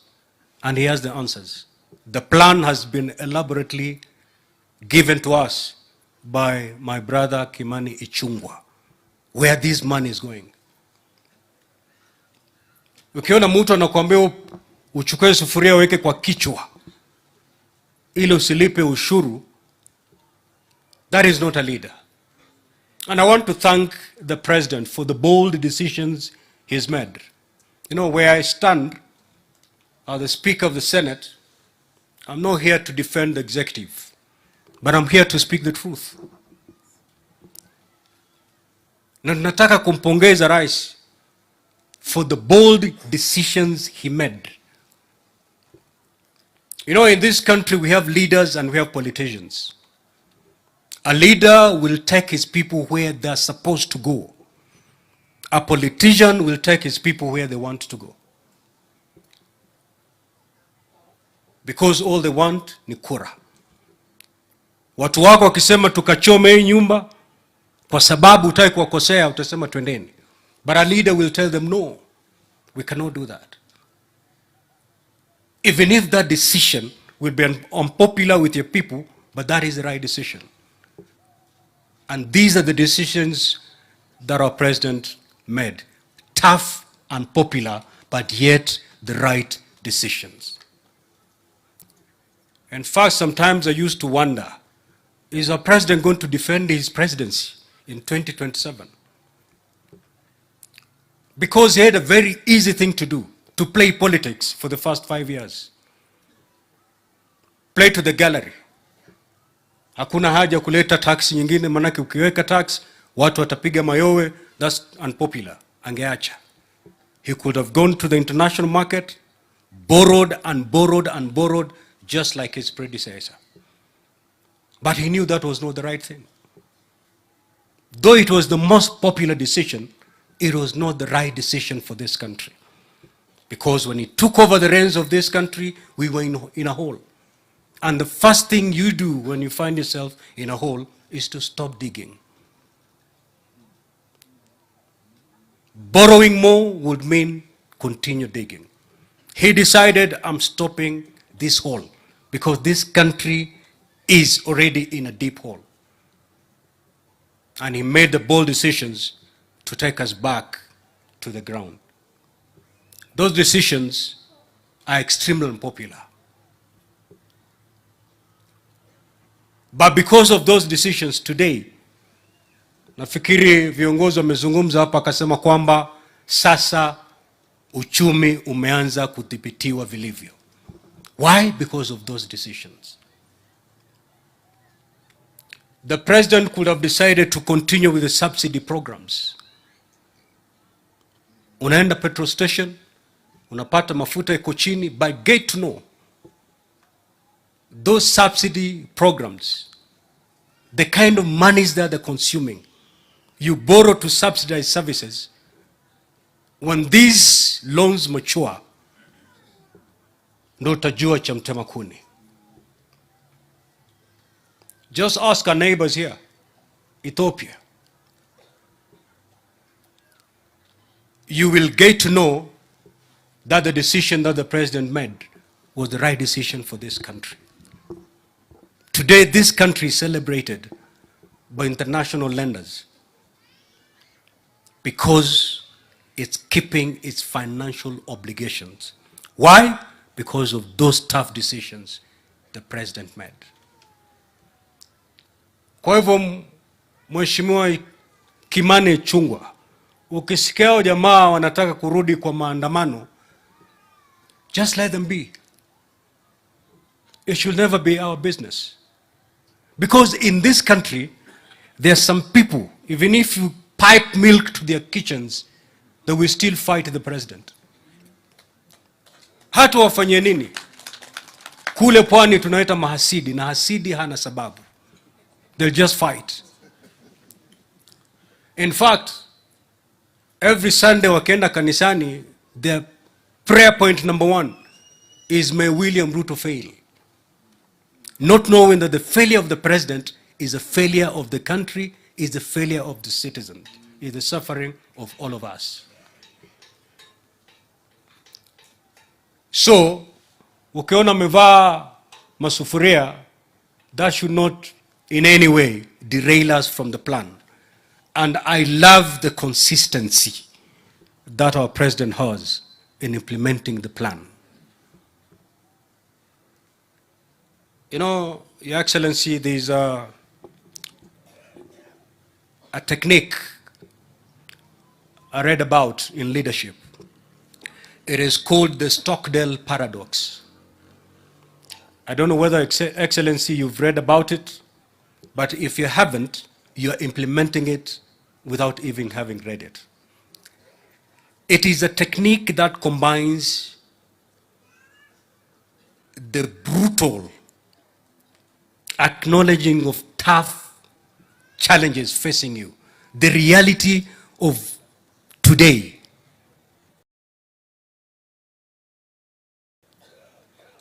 and then combining that with the wit of believing that because of the programs I'm putting across, we will one day break even.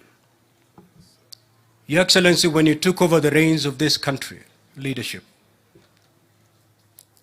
the facts, the challenges that were facing you, we knew it will take maybe even 10 years to move from where we are.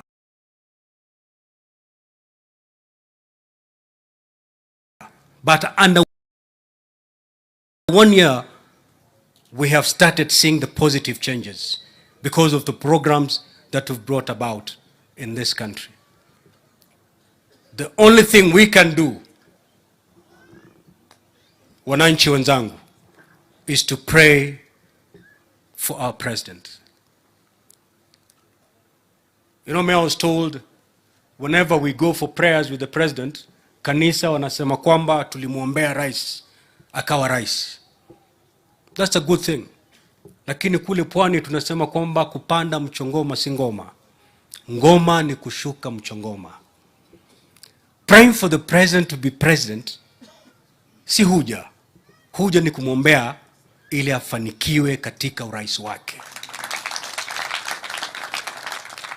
If we prayed for him to be the president, we need to even double our efforts so that he succeeds. I am shocked today that I can see bishops, pastors who prayed for William Ruto to be the president are the first people to give up.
The clergy, friends, hamjambo.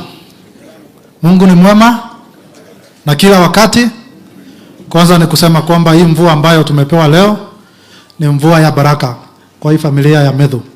Na unajua kungekuwa na kiangazi, lakini mvua imetuleta hapa, imefanya tukue tukibabaika hapa, lakini hiyo ni baraka kwa familia na pia kwa familia sisi kama kwa marafiki wa Methus.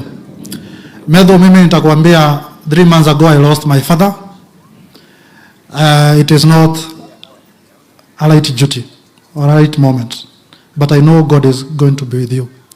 The good news with you or to you is that right now where the father has gone, he will be fighting for you battles that ordinarily you might not be seeing, spiritual battles. That is the good news. And I want to condole and strengthen you together with the family and say that as friends, we will continue working with you and we are going to support you where you need our support. Your Excellency, mimi nataka kukushukuru sana kwa niaba ya Methus na vijana ambao sisi ni viongozi, kwa sababu kitambo, najua wakati ulikuwa mbunge na wakati ulikuwa kiongozi, hiyo miaka ilikuwa hapo mbeleni, mlikuwa mnakosa watu wa kuwa mentor, but you have taken it upon yourself to mentor us. You have taken it upon yourself to go extra mile to even guide us where we are going wrong. So we want to thank you and continue holding our hand, because even as the pastor said, when Joshua didn't mentor the people to take over from him, there was a gap among the Israelites. So I want to thank you especially because of mentoring us. Kwa watu ambao tuko kwa siasa, mimi nataka kushukuru serikali ya UDA, kwa sababu ukiangalia mwaka uliopita ule wa 2022, economy ilikuwa inakuwa at a percentage of 4.3. Ripoti ambayo tumepata kutoka kwa World Bank, hii mwaka ya 2023, economy ilikuwa at a rate of 5.9%. Hiyo si ni kazi ya serikali yetu? Si tuipigie makofi? Na hiyo serikali ni sisi tuliitafuta.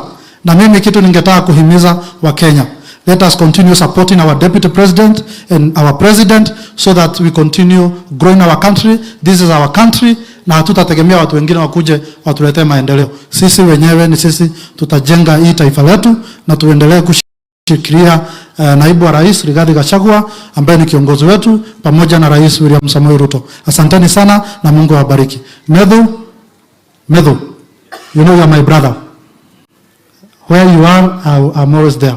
So tutaendelea kutembea safari pamoja. Asante sana. Asante sana Mheshimiwa Karofia. Sasa tutaenda Rift Valley, niite Mheshimiwa Wainaina, mbunge mteule kutoka kule Rift Valley region. Karibu Bwana Wainaina.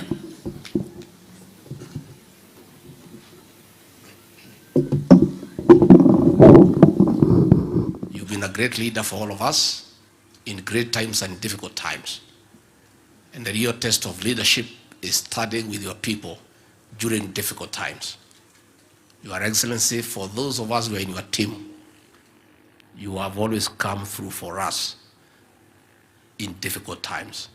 And for coming for Senator Methus and his family, we are grateful. Na ndio tunakupenda na tunakuheshimu, kwa sababu wewe huachilii watu wako. Your Excellency, huyu kijana Methus, sisi tunampenda, tunamheshimu. Mimi sikupata nafasi ya kupatana na babake, lakini nimeona kazi yake kwa sababu ya kumzaa na kumlea huyu kijana. Hapa kikwetu tunasema gimayuma wako, si ndio hii? Just the way Senator Methus, we now understand this old man, na tunamheshimu sana kwa kazi ya kutuzalia huyu kijana na kumlea vizuri. Na ni kweli vile mlisema hapa, kiongozi wetu rais wa jamhuri na mimi na wale tuko pale, tuko na jukumu wa kulea vijana wetu.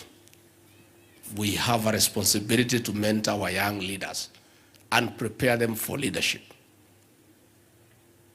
especially from this region where we come from. We were left in a very difficult situation when there was a deliberate policy to stop leaders rising, and any young leader who tried to emerge, fimbo ilikuwa inachukuliwa na kupigwa. And Your Excellency, nakushukuru vile umeniambia tusaidiane hawa vijana wetu, tuwasaidie, tuwalee, tuwatayarishe, because they are the present and the future of our country.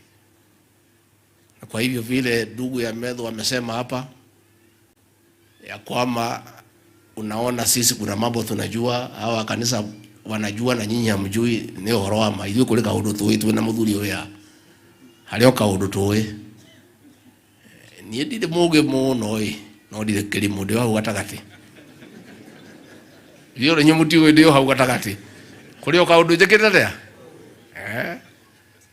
adarora ndaikia maitho kabere na ndihetagia muno ndiamurite jambo ne guturutu ne gagana nda muhete uhoro ndaikitie maitho kabere ngarora ngona jamba nino ikimenagwo ikinyororagio igicambagio ikagwatia mwira mundu ndi uyu ndarora anake uyu watigwo gwitwo Methus ndaikia maitho kabere ndirona gotheri kagiuka handu kega uguo ni atiriro na mahoya na kurio atibia ni mugutirira mwanake na mahoya. Huyu kijana anaitwa Methus anatusaidia sana na rais pale Senate na kila pahali, na ni kijana amejipanga vizuri kiakili, na ni kijana ambaye hana kwa hii maneno ya pombe na sigara na mambo ambayo inaharibu vijana wetu. And that is the way to go, our young leaders. Mkiingia kwa hii pombe na nini mtapotea. Mnajua vile hii pombe imetufikisha hapa.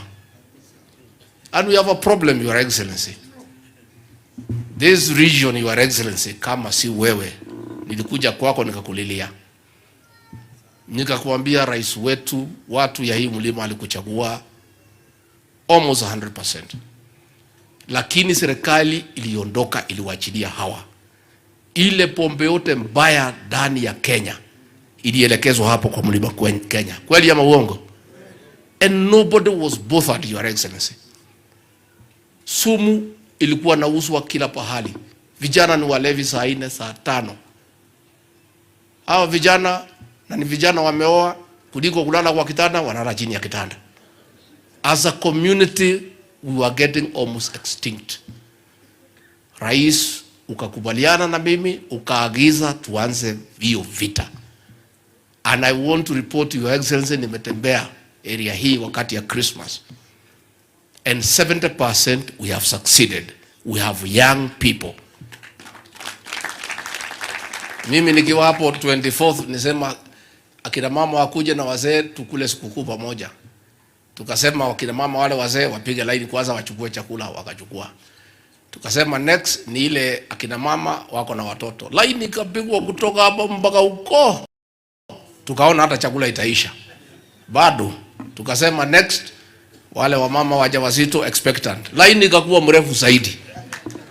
I was a very proud leader that our community is back and families are gonna succeed.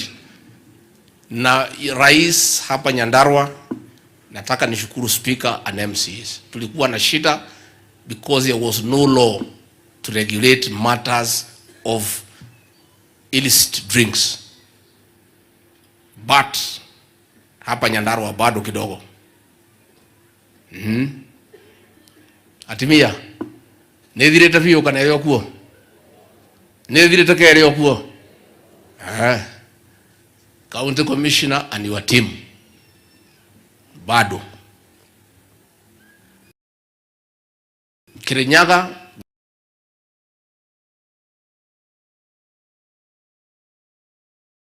I'm telling you, when the president is here, commander in chief of the defense forces, mtoe miguu kwa gunia.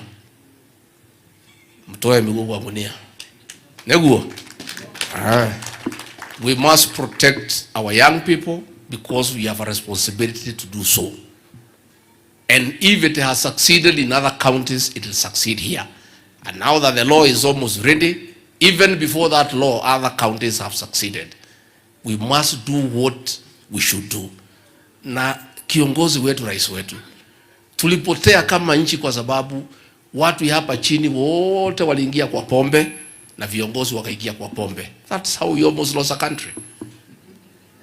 Kama sisi huko chini tunakunywa na viongozi wanakunywa, hapo iko Kenya. That is the problem. And now that viongozi wakukunywi, tutengeneze huko chini. Tutengeneze ama tusitengeneze? Because now those leaders, you could not tell them there is a problem. Because wenyewe haoni shida. Wenyewe ni walevi. Ndio wanaendelea kukunywa. Sasa pombe ilikuwa nauzwa kila pahali kwa everybody. We almost lost an entire generation. And Your Excellency, we want to thank you, and that battle is continuing, and people, I can tell you, nimezunguka. Akina mama wanaogopa kuzungumza hadharani, but they are also very happy. Wanasema mambo sasa iko sawa sawa kwa maboma. Boma simekaa mzuri. Sema deputy pre muendelee, boma iko mzuri. Atimia nikuweka ka atikuweka. Basi na niko kuagira mwana makiria. Nikimalizia, Your Excellency, niseme tu hii maneno ya Ihithe Donyojeru Road. Hii Methus anaongea kila siku. Na watu ya Nyandarua na watu ya Nyeri. Karibu hata tupoteze masikio. Tunakumbushwa kila siku. Rais alikuwa amemaliza kazi yake. Barabara imepangwa.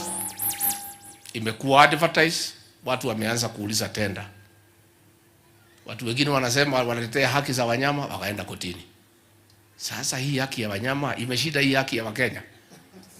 Hii barabara, Your Excellency, is not a new road. Imekuweko tangu wakati ya kupigania uhuru. The only difference ni ya mchanga, haina rami. So all we are saying is the same road ambayo imekuwa ikitumika iwekwe nini? Sasa hii wanyama, si magari ilikuwa yanapita. Nyinyi mmesikia hii wanyama wakilalamika mambo ya hii magari? Hata wakilalamika iko shida, wanyama wakilalamika juu ya binadamu. Hii wanyama kazi yake ni gani? Si ni kusaidia sisi? Your Excellency, that road is very useful in combining, in making the people of Nyandarua and Nyeri do business. Na wewe ulimaliza kazi yako. Sasa hii watu wameenda kotini. Kotini judge hata hajaenda huko kuangalia hii barabara iko wapi. Anafikiria ni barabara mpya. It's an old road. It's a road that has been in existence since 1951. A judge seated in Nairobi anatoa order. Ati hiyo barabara ikiwekwa ati wanyama watatoroka. And the road is already there. Wanyama hata wakitoroka wataenda wapi? Si msitu iko hapo ya Badea. Sasa hata wanyama wakitoka kwa barabara ingie msituni, si ndio hata afadhali. So, Your Excellency, we are having a problem. We are having a problem. Our judges, we respect them. Na rais wewe umekuwa muungwana. Your first executive action as president was to restore the independence of the judiciary. 1 hour after you came from Kasarani,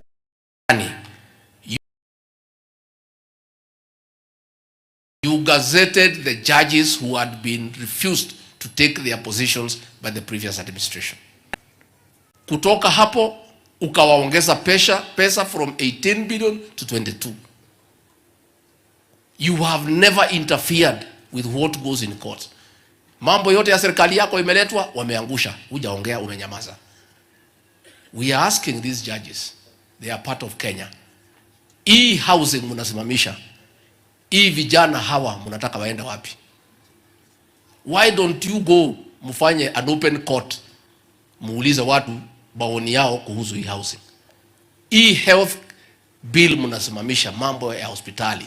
We are doing harambes every weekend ya kusaidia watu wakiwa na bills. So we want to ask our judicial officers to be patriotic Kenyans na wasikubali kutumika to stop things that are being done for the benefit of the people of Kenya. Na mimi nikimalizia, Your Excellency, niseme nyinyi wajumbe Gachagua na wengine, msiogope. Be very truthful people and don't be intimidated by these criminal gangs to say there is no problem when there is one. Don't. In the year 2006, 2007, 2008, vijana walijiunga kundi haramu. Kiongozi yao akawatuma for forceful circumcision of our women. Wakanajisi watoto wa kike. Wakaweka kodi kwa hardware. Wakaweka kodi kwa stage. Wakaanza kufanya tax collection in Kenya. Ikaenea, nobody could sleep. Ukisema ngwe, wanasema tutakuwa kuja kuchukua kichwa yako. Kweli ama uongo? And it caused fear, especially in this region and Rift Valley. And it took one John Mechoke to say, no, that cannot happen. This is a country of the rule of law. Now vijana, mambo yao ikafika mwisho. An attempt is being made now to revive that criminal gang. Na hapo 2 months ago walikuwa wameanza kwenda kwa stage kuchukua pesa, kwenda kwa hardware kuchukua pesa, kwanza kuandamana na wamama. Mnataka tuwakubalie? It cannot happen. And so I don't want our leaders to be intimidated. Now watu ni watu wachache.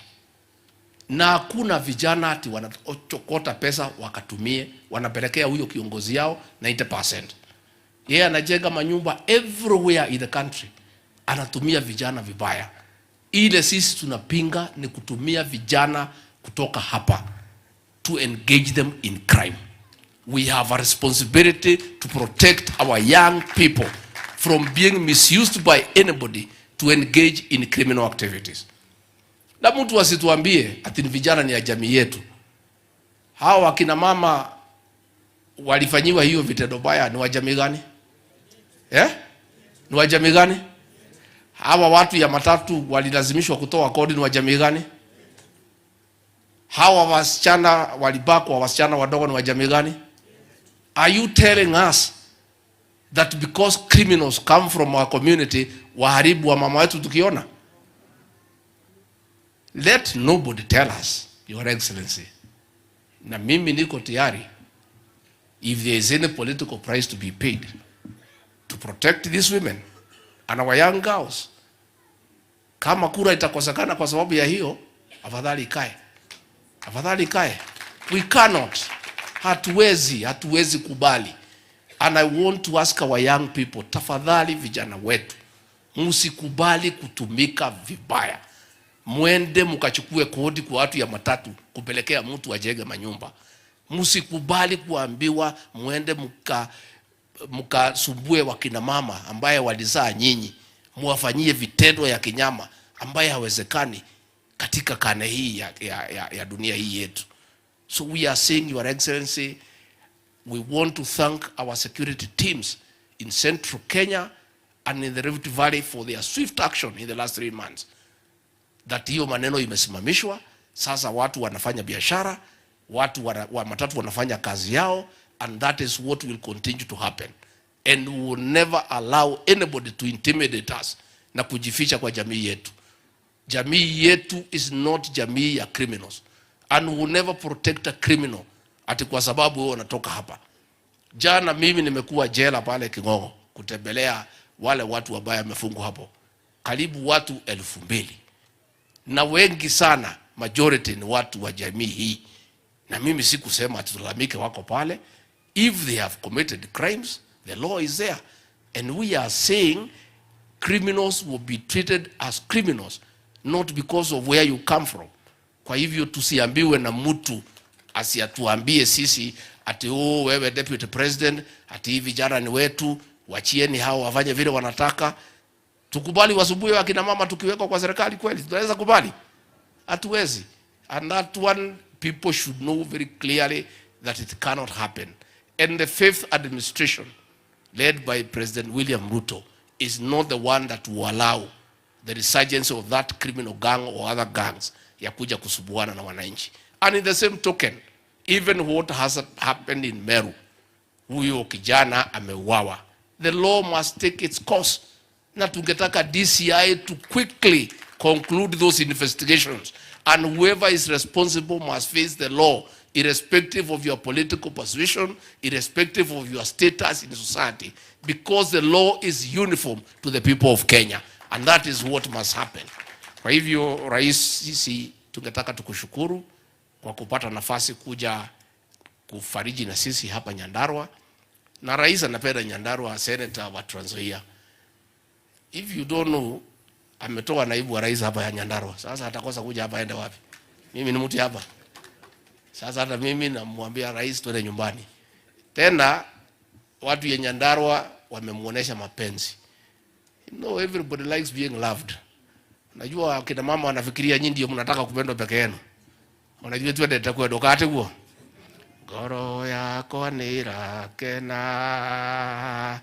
Goro kwega tuma goro yakwe kaigua wega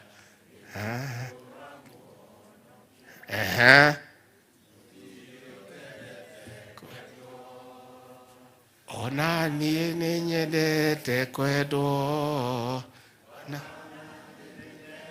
te kwedo hau muno. Rais, sisi tunakupenda, na sisi tunasema hakuna mtu hataki kupendwa. Unajua kina mama hawa wanafikiria peke yake ndio nataka kupendwa. Hata rais tukimpenda si atakuja hapa kila wakati? Rais, sisi tunakupenda, na wewe tufanyie kazi. Na wewe hapana subuka na hii watu wanaongea mambo mingi. Rais Kibaki alipoingia pale 2002, mwaka wa 2003 at 2004 alikuwa anapigiwa kelele na kila mtu. Ameleta VAT, amefanya nini, akapigiwa kelele, akanyamaza, akaendelea kufanya kazi. Mwishowe akimaliza miaka yake 10. Si kila mtu anasema Mwai Kibaki ndio rais wa pekee Kenya. Rais, wewe umeshika ile line ya Mwai Kibaki. Kanyangia hapo rais wetu. Kanyangia hapo. Hii maneno itapita tu, wacha hii watu wapige kelele. Hata nimeona sasa wametafuta wengine ati wanaitwa watu ya opinion poll. Hao watu wamesema Raila atashinda mara 5. Sasa hiyo watu wewe unaweza kuwasikiza? Forget about these fellows. This is the old script, old narrative by the same characters that means nothing. Wewe rais wetu, wewe fanya kazi. Sisi tuko hapo kuunga wewe mkono. Na sisi tunakushikilia. And we are supporting you. Na unajua sisi waoga. We are there supporting you. And I want to assure you, Your Excellency, nobody can incite this region against you. These are very intelligent people. Watu naonanga wamenyamaza na mnai, hakuna kitu wajui. These are people ambaye wanaelewa. Wewe umepata nchi, deni ndio hiyo. When Mwai Kibaki left this country, ilikuwa na deni ya 1.8 trillion. Amepatia Uhuru Kenyatta ndugu yetu, amekuachia na 9.8. Wewe vile Speaker Kingi amesema, ungejipenda useme ndio mimi nipendwe, wacha nichukue ifike 20 trillion, yule atakuja nyuma yangu atakuja kufanya nini? Lakini wewe umekuwa a patriotic Kenyan. That situation is not sustainable. Umeamua kwanza, wacha tujaribu kung'ang'ana na hii deni. Kwa hivyo lazima hapa itakuwa uchungu hapa na pale. But President, in this region, I want to assure you, I've been here over Christmas, tumeongea na hii watu, there is no problem. People are just quiet, wanaangalia, wanangojea, and they trust you, they entrusted you with their vote, they trust your leadership, and they know you know what you are doing, and you make this country great, na watakupatia nafasi, na watakuunga mkono, and more so, wataendelea kukuombea. Ningetaka, nemukuru kama tukaribishe mudhamaki? Tungetaka kwa heshima tumpigie makofi, tumkaribishe rais wetu.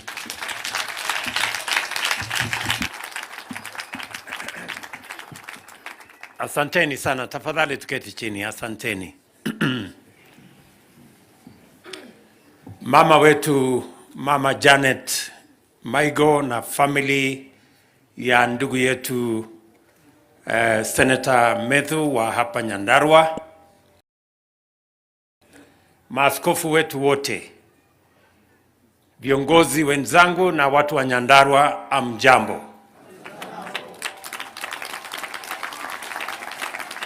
Ando wa Nyandarua moriega.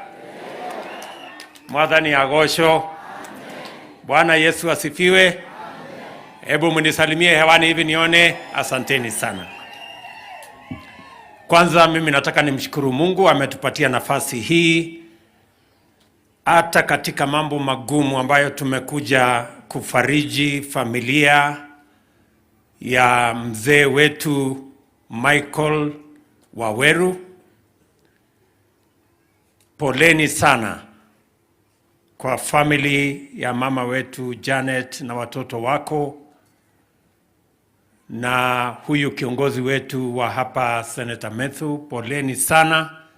Wakati nilipata habari hii nilikuwa mbali, na nilimtafuta huyu senator, nikaongea na yeye, nikaongea na mama, na leo nimefika hapa kwa sababu ya urafiki na undugu ya familia hii na watu wa Nyandarua. Niseme pole sana. Huyu mzee ambaye tumempoteza, vile tumeambiwa kwa historia yake, alikuwa ni mtu wa bidii, alikuwa ni mtu shujaa ambaye alifanya kazi kwa kujitolea. Mumesikia ya kwamba alikuwa ni mtu wa kutengeneza baiskeli. Sio mtu ati alikuwa na baiskeli, alikuwa ni mtu ya kutengeneza baiskeli ya watu wengine. Lakini akang'ang'ana mpaka akawa na baiskeli, mpaka akawa na gari, mpaka akalea watoto wake. Hiyo ni kielelezo kizuri kwa watu wetu wa Nyandarua na watu wetu wa taifa la Kenya. Tunamuenzi, tunamheshimu kwa sababu ni mtu ambaye ako na historia, ako na desturi, ni mtu ambaye amejitolea na akafanya kazi ambayo leo sisi tuko na senator ambaye amelelewa na mzee Michael Maigo. Tunamwambia huyu mzee hata katika safari yake ameondoka, tunamshukuru sana. Na mimi nimekuja hapa vile vile kwa sababu nimebahatika katika hii familia, nikapata rafiki na nikapata kiongozi ambaye ananisaidia. Huyu senator wenu, kama vile Mheshimiwa Ishungwa alisema, kwa sababu ni mimi niko na uzoefu kiasi ya mambo hii ya siasa. Nimekuwa hapo kwa muda. Wakati niliona huyu kijana akiongea katika mkutano moja, na nikasikia ako kwa chama ingine iko pembeni huko, nikatuma huyu Ishungwa nikamwambia, Mimi naona kuna kiongozi hapa, lakini atakuja kupata majeraha kubwa akikaa kule. Na nataka nikushukuru my friend Senator kwa sababu ulikubali mwito wetu uungane na timu yetu, ndio tuombe hawa kura watu wa Nyandarua tukiwa pamoja. Na vile vile kama vile imesemekana walikuwa na huyu Karungu wa Thang'wa, na wakawa vijana wazuri, nikaona kweli hapa kuna viongozi, na nimefurahi sana. I am a very happy person kwamba hawa vijana wamepata nafasi ya uongozi. Mimi nataka niwahakikishie vile Deputy President amesema, tutasaidia hawa vijana, tuwapatie mentorship, ndio wawe vijana wanaweza kutusaidia na uongozi wa kesho na kesho kutwa. Mimi nafurahi sana kwamba mzee hata ingawaje ametuacha, alitulelea huyu kijana na ndugu zake. Hapa tuko na familia ya watu wa kufanya bidii na kufanya kazi. Mzee akawa ni baba wa huyu kijana wa kumlea, kumzaa na kumlea. Mimi nikawa na bahati ya kuwa ni baba wake ya kisiasa. Pia ni mpange vizuri vile mzee alimpanga vizuri pale nyuma. So Senator Methus, na nataka nimwambie mama Janet, huyu kijana usikuwe na wasiwasi. Ako katika mikono yangu, nitampanga vizuri. Na ukisikia analalamika ni vile nimemnyorosha ndio akae mzuri. Vile nasikia mzee pia alikuwa ananyorosha watu wengine hapo. Sasa huyu akijaribu kupiga kona hivi nitamweka laini. Ndio tuweze kupata viongozi wa kesho ambao wanaweza kupeleka taifa letu la Kenya mahali wa Kenya watafaidika na mahali Kenya itaheshimika. Nataka vile vile niwashukuru sana wale wote ambao mmekuja hapa kufariji familia hii. Hii ndio undugu. Hii ndio faraja ambayo itawapa nguvu kujua ya kwamba hata ingawaje mzee ameondoka, wako na familia kubwa ya Wakenya wengi, sote tukiwemo, kusimama na wao wakati huu na kujua vile tutaweza kwenda mbele tukiwa pamoja. Na waomba watoto wa mzee, wasichana kwa wanaume, na familia hii, kwa ile heshima huyu mzee ameweka, na nyinyi pia mshikilie hapo, muwe ni watu wa bidii, mjenge mali, mjenge taifa letu, na pia mjenge familia yenu, ili tuweze kwenda mbele pamoja. Nchi, taifa ni kukutanisha familia zetu. There is no country without families. The foundation, the firm, strong foundation of a nation is a strong and firm family. So I want to encourage you as a family, learning from the footsteps of Mzee Michael, to continue to do the good that he did, to continue to work hard, to work smart, and to build the future of your family as we build the nation of Kenya together. Poleni nilichelewa kidogo kwa sababu ya mambo ya, najua mimi ni mkulima kidogo pia. Ni wakati mimi sifanyi kazi hii, mimi ni mkulima pale nyumbani. Unajua hii kilimo ukienda mbali sana unakuta sengenge imeharibika.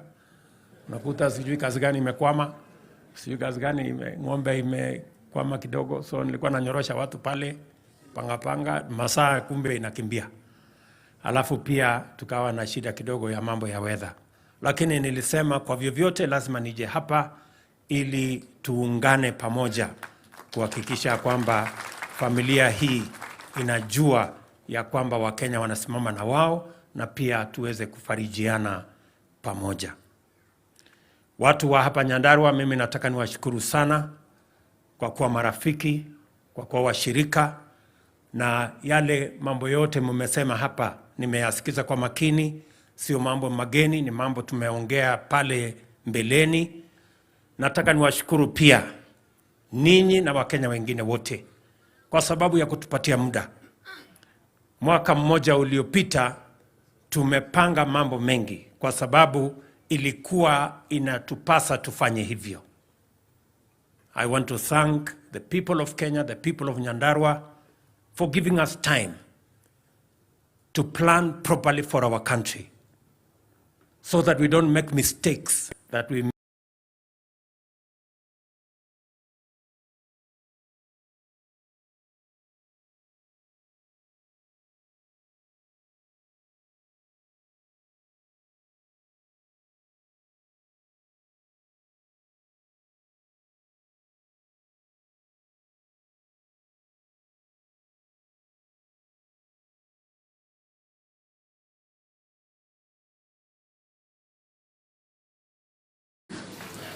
na mimi kama chairman wa Young Parliamentarians in the National Assembly nataka kushukuru watu wa Nyandarua kwa kupea nafasi Methus akuje kule Nairobi kuwatetea. Asanteni sana kwa niaba ya Young Parliamentarians. This year, Your Excellency, we want to support the government and ensure that wananchi wa Kenya wameanza kusikia the ease in their pockets. Now, Your Excellency, I know the policies we have taken time to make and push in the National Assembly together with the Senate. They are going to start bearing fruits this year. And this is the year we want to see a reprieve in the people's pocket so that now tunaanza kuona matunda ya ile maneno tumelimia for close to 1 year. Otherwise, asante sana. Mungu awabariki. Mimi naitwa Getonga Mukonji, form ni kujituma. Asante sana. Asante sana. Tukiendelea hivyo nitaita Bwana Itubi on behalf ya marafiki wa Methus dakika moja. Itubi, karibu dakika moja.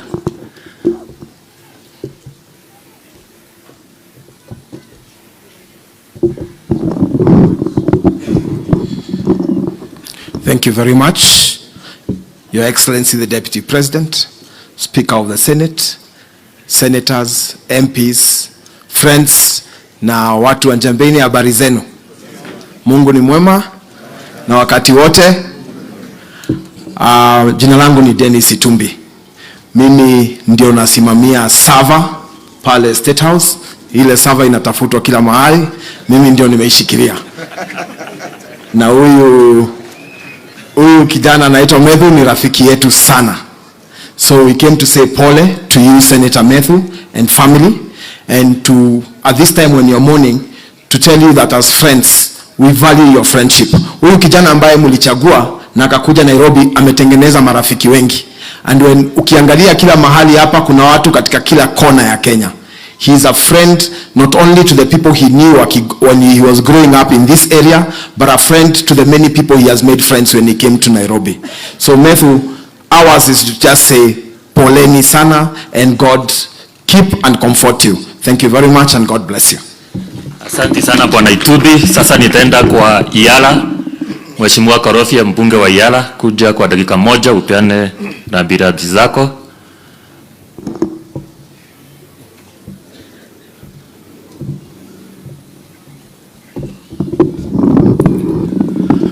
Asante.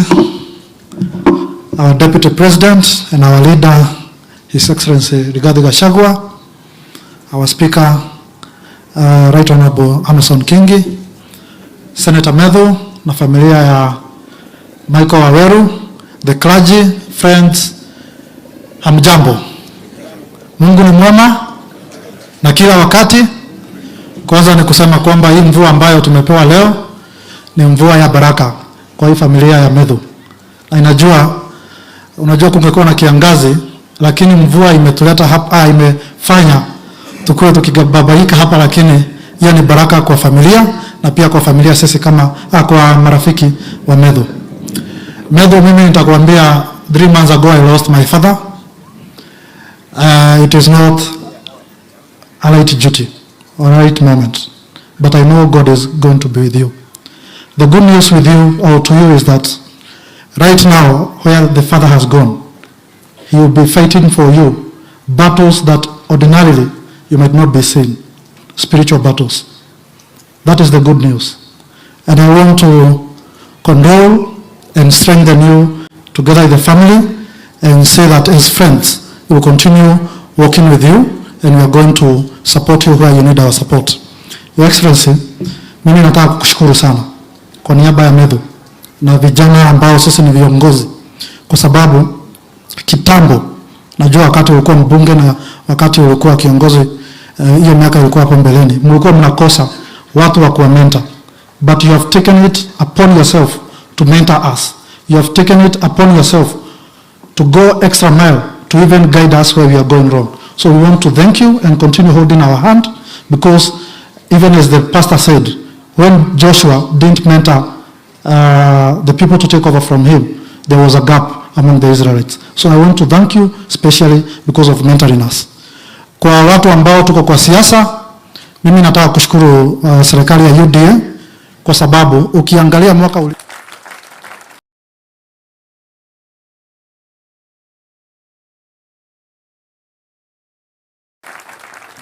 hii mwaka ya 2023 economy ilikuwa at a rate of 5.9%. Hiyo si ni kazi ya serikali yetu? Si tuipigie makofi? Na hiyo serikali ni sisi tulitafuta. Na mimi kitu ningetaka kuhimiza wa Kenya, let us continue supporting our deputy president and our president so that we continue. Na kazi ya mwaka huu ni hiyo tulikubaliana na nyinyi. Sasa kwa sababu tumedhibitisha ama tumedhibiti hali ya uchumi, sasa mipango yale mengine tunaweza kwenda mbele kwa taratibu. Hatuwezi kufanya mambo populist. Tutafanya mambo ambayo itaweka msingi sawa sawa ya kupeleka Kenya mbele. Mpango ya barabara, vile mmeniuliza, kuna barabara ambazo tulianzisha nyingi pale nyuma zikakwama nyingi.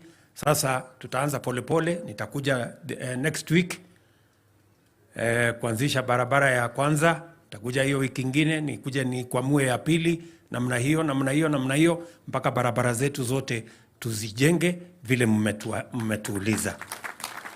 Maneno ya maji, maneno yale mengine ni vile vile. Nimesikia hiyo mpango ya St. Luke. Huyu senator amesema inahitaji pesa kidogo. Mmesikia amesema pesa ngapi? Hadi inahitaji karibu bilioni 2. Hiyo ni pesa kidogo kwa hesabu ya watu hapa Nyandarua. Wengine unajua nyinyi mnauza waru sana. So lakini tayari hiyo pia iko katika mipango yetu. Tumeongea na watu wa African Development Bank katika program yetu ya country program. Tutaona vile tutahakikisha kwamba hiyo pia tunaishughulikia ndio mpate maji ya kunywa, tukiwa na shukrani kwa niaba ya watu wote wanaoishi Nairobi, hata wale watu wa Nyandarua. Governor wetu, deputy governor wa Nairobi si ni mtu hapa.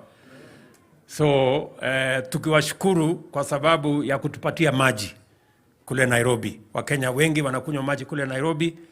Kwa hivyo ni vizuri hata na nyinyi mpate maji mkunywe kwa sababu mnatusaidia.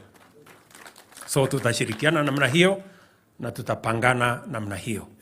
Mimi nakuja hapa tena hiyo next week kwa mambo ya program yetu ya housing. Program ya housing hapa engineer, mumesikia kuna vijana sasa wanafanya kazi pale kuanzia leo kwa sababu wamerudi kazini leo. Sasa tutaongeza vijana ambao watakuwa wanafanya kazi katika hiyo program. Mimi nakuja next week kuanzisha program ya housing pale Olkalau, kwa sababu tunataka kupanga vijana zaidi ya 500 pale waanze kufanya kazi.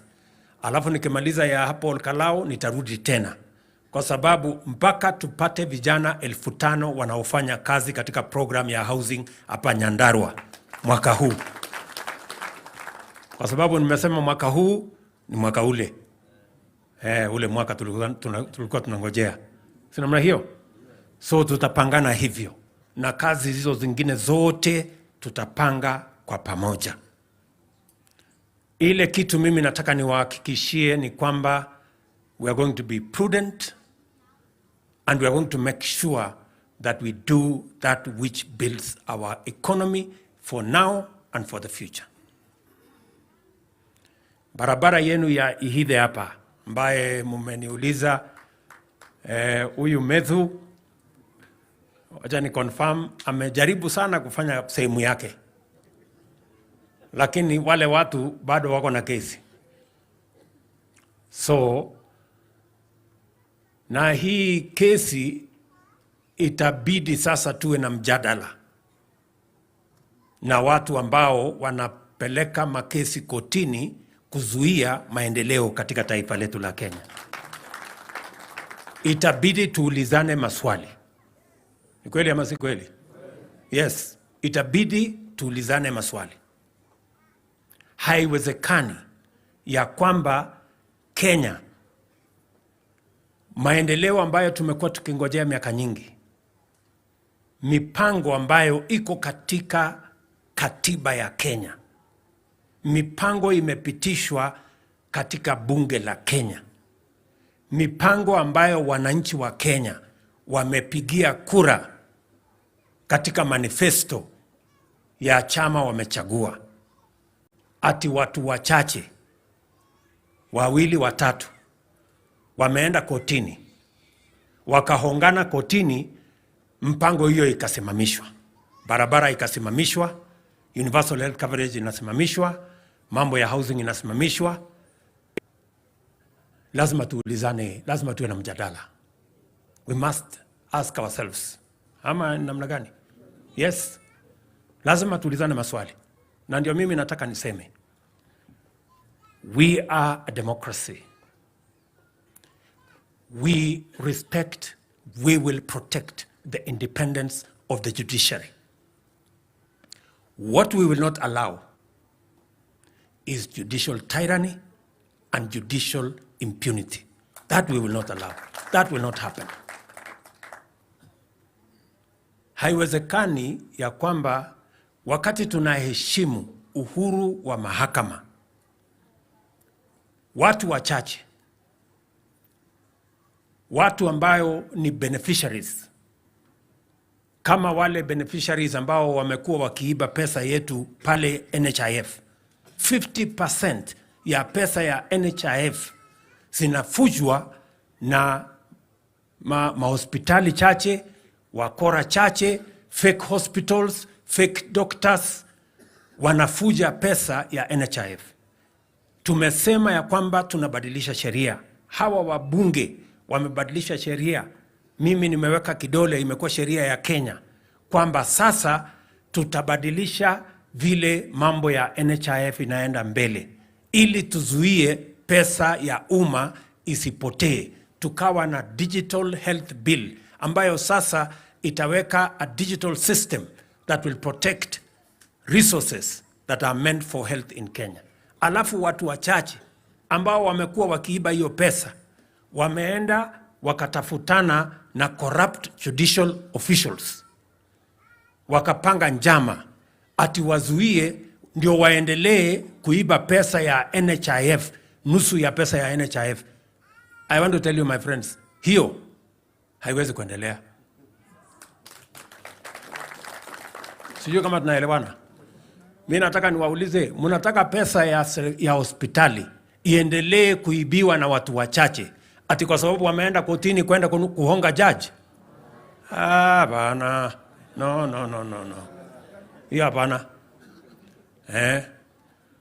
Hawa watu mimi nataka niwatangazie mapema ya kwamba mambo ya watu wachache, people with vested interest, people who are beneficiaries of the corruption in the former NHIF, ganging up with corrupt judicial officials to stall the program that is going to make it possible for ordinary citizens to access health care, so that a few corrupt characters, hospitals, fake doctors, can continue to steal from NHIF. I want to tell them it will not happen in Kenya again. and we will stop it. We support the independence of the judiciary, but corrupt judicial officials working with those who vested interests that are benefiting from money stolen from NHIF, who want to perpetuate judicial tyranny and judicial impunity, we will deal with them. We will fight with them. We will not allow them. They will not go far. Mimi nataka niwatangazie mapema. Mimi ni mtu ambaye naamini mahakama. I respect the judiciary.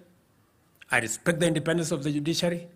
But I also believe that the judiciary cannot be abused by a few corrupt judicial officials.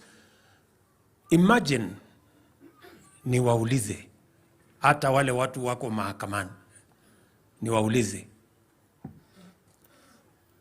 Katiba ya Kenya, Article 43, inasema inalazimu serikali kuprovide housing that is decent to citizens. Inalazimu serikali kuprovide the highest standards of healthcare. Inalazimu serikali kupanga ajira ya vijana wa Kenya. Katiba ya Kenya. Hawa wa Kenya, mamilioni walienda kwa debe, wakapigia kura manifesto ambayo iko na program ya housing, iko na program ya universal health coverage, iko na program ya ajira ya vijana. Bunge wakaenda wakapitisha budget, iko na mpango ya housing, iko na mpango ya universal health coverage, iko na mpango ya kupanga ajira ya vijana.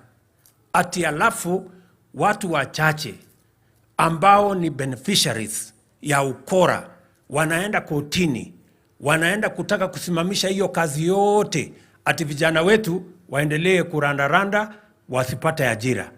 Ati wa Kenya tusiwapunguzie hawa wenye mapato ya chini kutoka 500 mpaka 300, waendelee kulipa 500 na wao waendelee kuiba hiyo pesa.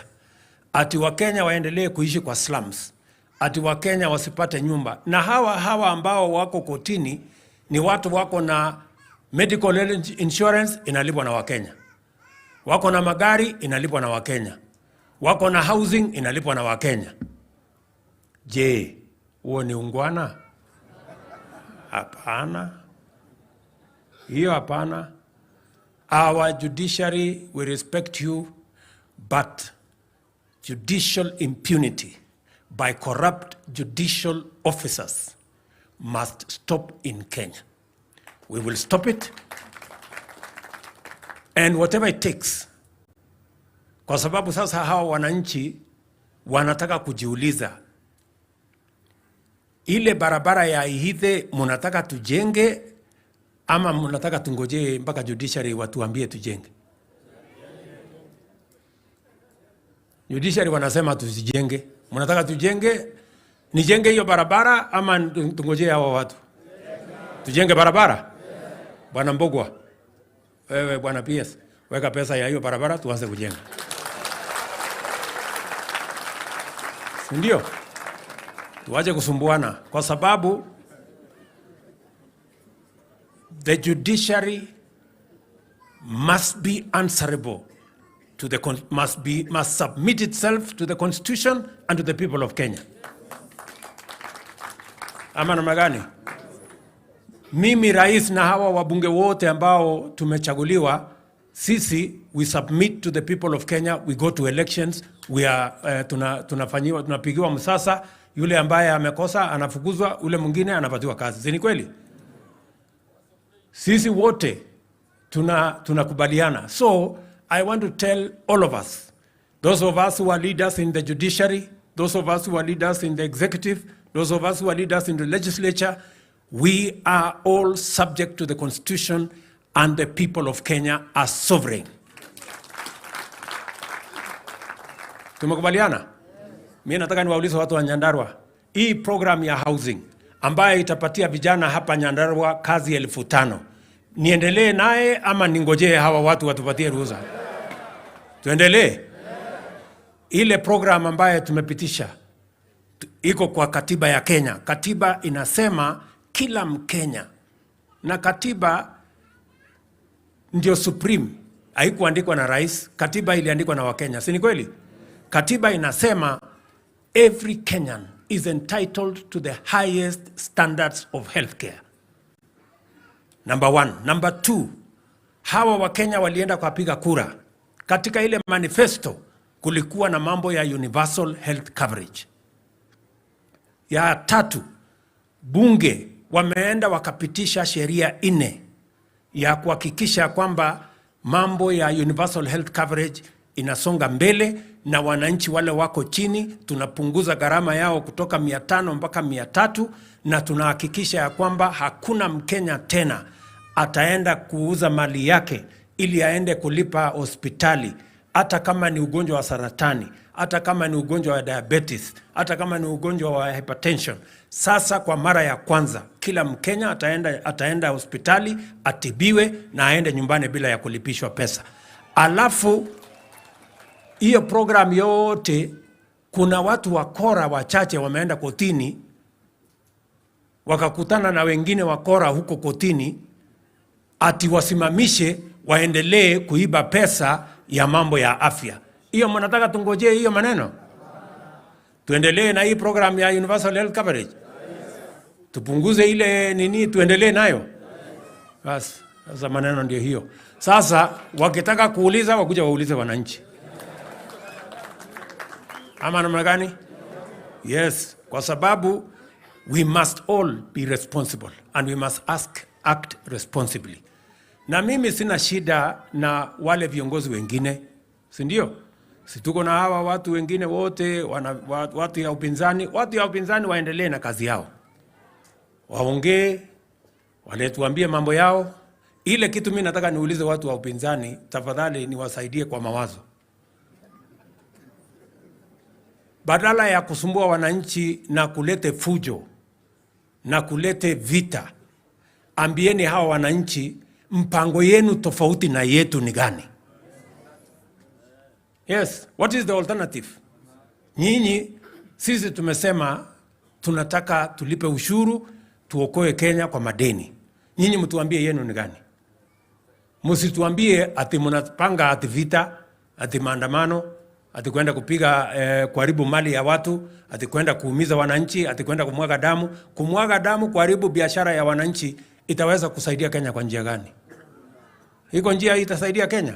So tuache kutishana, tuache vitisho, tuache mambo ya, let us give us your viable alternative views if you have any. Lakini hii upinzani imeishiwa, haina mpango yoyote. Ati ile mpango wako naye ni ya vita na maandamano. Look at them. Walibeba sufuria hapa wakati sisi tulikuwa shambani, si ndio? So walikuwa wanabeba masufuria kwa kichwa.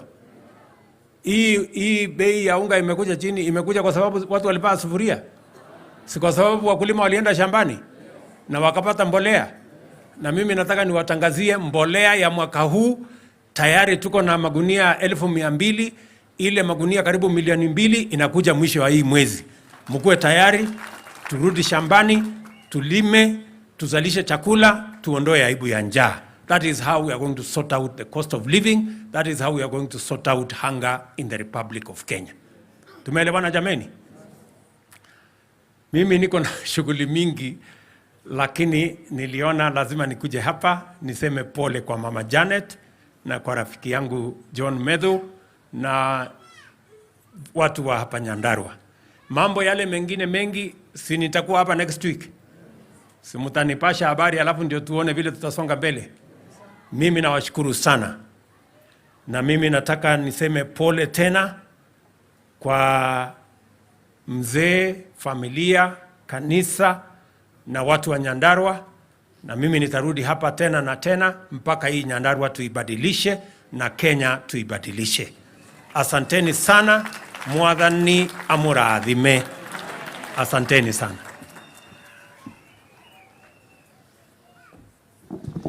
Tumpongeze tena rais kwa makofi. Asante sana, na niwaombe kwa heshima tuweze kuketi. Kwa ufupi sasa nataka nimwalike Reverend Dr. Njehia ili tuweze kuombea jamii na watuelekeze vile tutakavyotoka hapa tukielekea kaburini ili tuweze kumlaza mzee. Reverend Jehia, tafadhali kwa ufupi tuweze kuombea jamii tukiondoka tafadhali.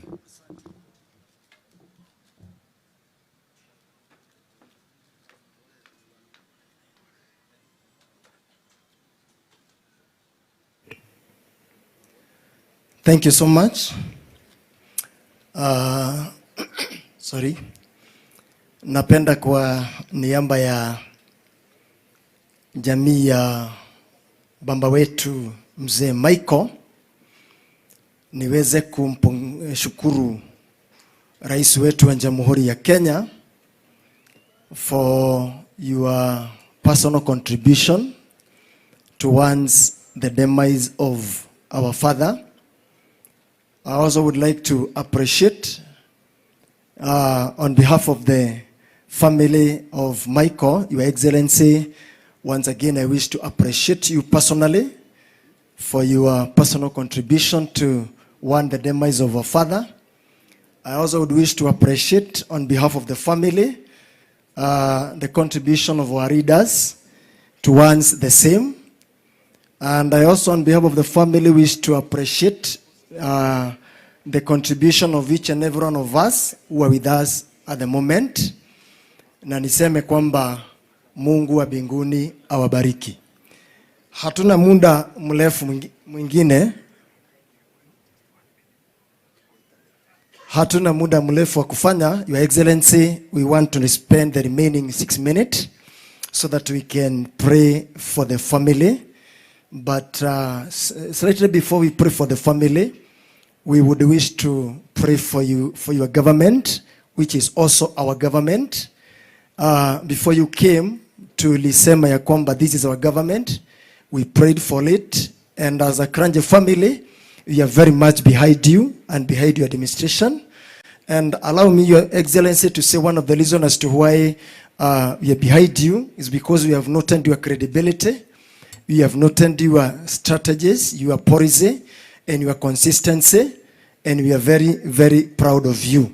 This time, I want us to move on, and on behalf of the family once again, we are very proud of you because of many things, but beside those, we are very happy of the initiative that you have taken of mentoring young readers, and we want to believe that something is happening, and it will really happen to the glory of God. Kwa hivyo, nataka tuombe maombi matatu. Ningempenda kumwalika Askofu Moses mahali yalipo akuje pamoja na Pastor Gitonga aweze kusimama tafadhali. Tutasimama karibu na jeneza hiyo, alafu tutauliza jamii, tutasimama kwa sababu ya maombi na tutakaribia tu kidogo kwa jeneza.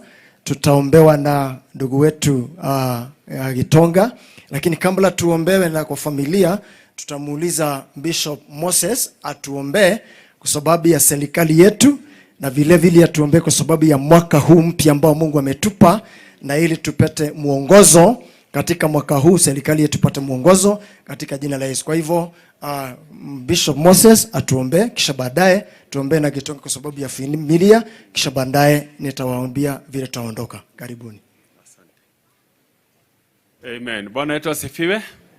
Ningeomba tukaweza kusimama kwa sababu tuko na wakati mzuri tunaposimama mbele za Mungu. Tuombe kwa ajili ya taifa na mwaka huu. Tunaamini ya kwamba Mungu ako nasi kama vile alituongoza last year, atakuwa nasi na taona makubwa. Tuamini na tuombe. Baba wetu unaoishi mbinguni, tunakushukuru sana kwa wema na fadhili zako. Tumeona uaminifu wako tangu tulipopata serikali hii 2022. Katika hali ya maombi kulikuwa na changamoto nyingi, lakini tunashukuru kwa sababu tuliona mkono wako ukileta ushindi ambao tulipata rais wetu Mheshimiwa Ruto na deputy wake Rigathi Gachagua na viongozi wengine ambao walichaguliwa. Tunashukuru kwa sababu pia uliweza kuwaongoza katika kuchagua viongozi, ministers na wengine ambao wanasaidiana katika kazi hii. Mahali imefika sasa, hatusemi ni bidii yetu, lakini Bwana umehusika. Hivyo twasema upokee sifa na shukurani. Mahali tumeona Bwana ukitengeneza uchumi wetu, ni wewe tu umefanya hivyo. Tulikuwa na ukame katika miaka kadhaa ambayo ilikuwa hapo mbele, na tukaanza mwaka uliopita katika hali ambayo ilikuwa na changamoto ya njaa. Familia nyingi zilikuwa zinachangiwa kupata chakula, lakini tumemaliza mwaka huu unga na chakula chingine zikiwa kwa wingi katika taifa letu. Pia tunasema ni asante kwa sababu tunaendelea kuona baraka hiyo ya mvua ikiwa pamoja nasi. Neno lako linasema ya kwamba mahali ambapo kuna umoja unaachilia baraka zako. Tunashukuru kwa umoja ambao umepatikana kwa viongozi wetu wa kitaifa. Tunashukuru kwa sababu pia tumeona uaminifu wako katika umoja hata kaunti hii yetu ya Nyandarua, na kwa hivyo tunasema upokee sifa na shukurani. Kuna mambo mengi ambayo serikali imeahidi na tumeanza kuhisi na kuona ukitendeka. Upango na mwanadamu, lakini wewe hufanya utimie. Sasa hivi tunapoingia siku ya pili katika mwaka huu wa 2024, tunautenga kama vile tulivyoomba na kuubariki ukaweze kuwa baraka tele. Kwanza tunaomba amani ikatawale katika taifa letu, tukikataa na kufunja ngome zote za shetani. Tukitangaza taifa letu litasimama, na mwaka mwingine tutakapokusanyika pamoja, sio kwa sababu ya mazishi kama haya, lakini kwa kusherehekea ukuu wako na kuiona na tukisema vile umetenda, tutakushukuru. Kwa hivyo ulinde rais wetu pamoja na viongozi wanaofanya pamoja, viongozi wetu katika ngazi zote Bwana ambao umepatiana, uweze kuwabariki. Hatuwezi kusahau na kubariki taifa, kanisa lako ambalo ulisaidia likaomba, na siku ya leo tunashukurani kwa sababu umeendelea kufanya makubwa. Zaidi ya hiyo, tunaomba nguvu zako zikaendelee kufanya kazi katika kanisa. Tunapokuomba ukasikie. Tunajikabidhi zote mikononi mwako, tukiamini hili taifa litasimama imara for the glory and honor of your name. Katika jina la Baba, jina la Mwana na Roho Mtakatifu tumeomba na pia tumeamini. Amen.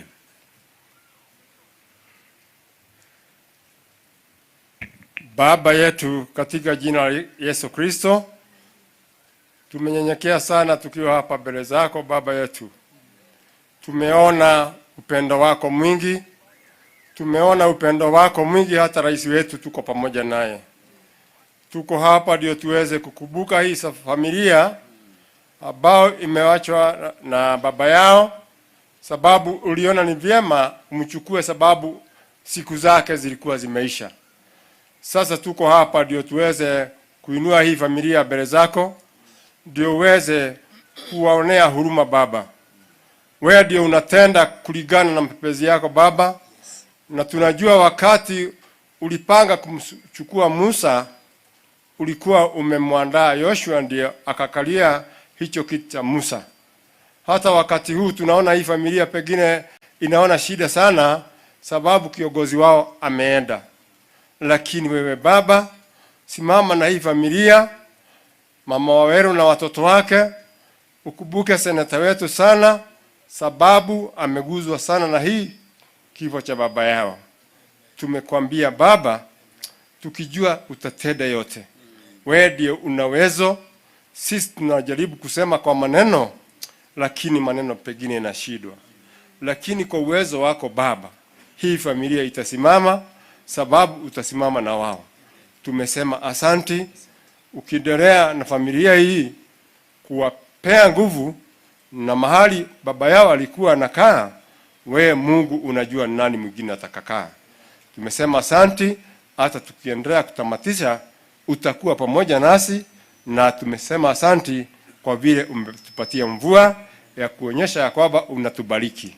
Tuwasema asanti tukiwa pamoja, na ni katika jina la Kristo Yesu Baba yetu tumeomba. Amen.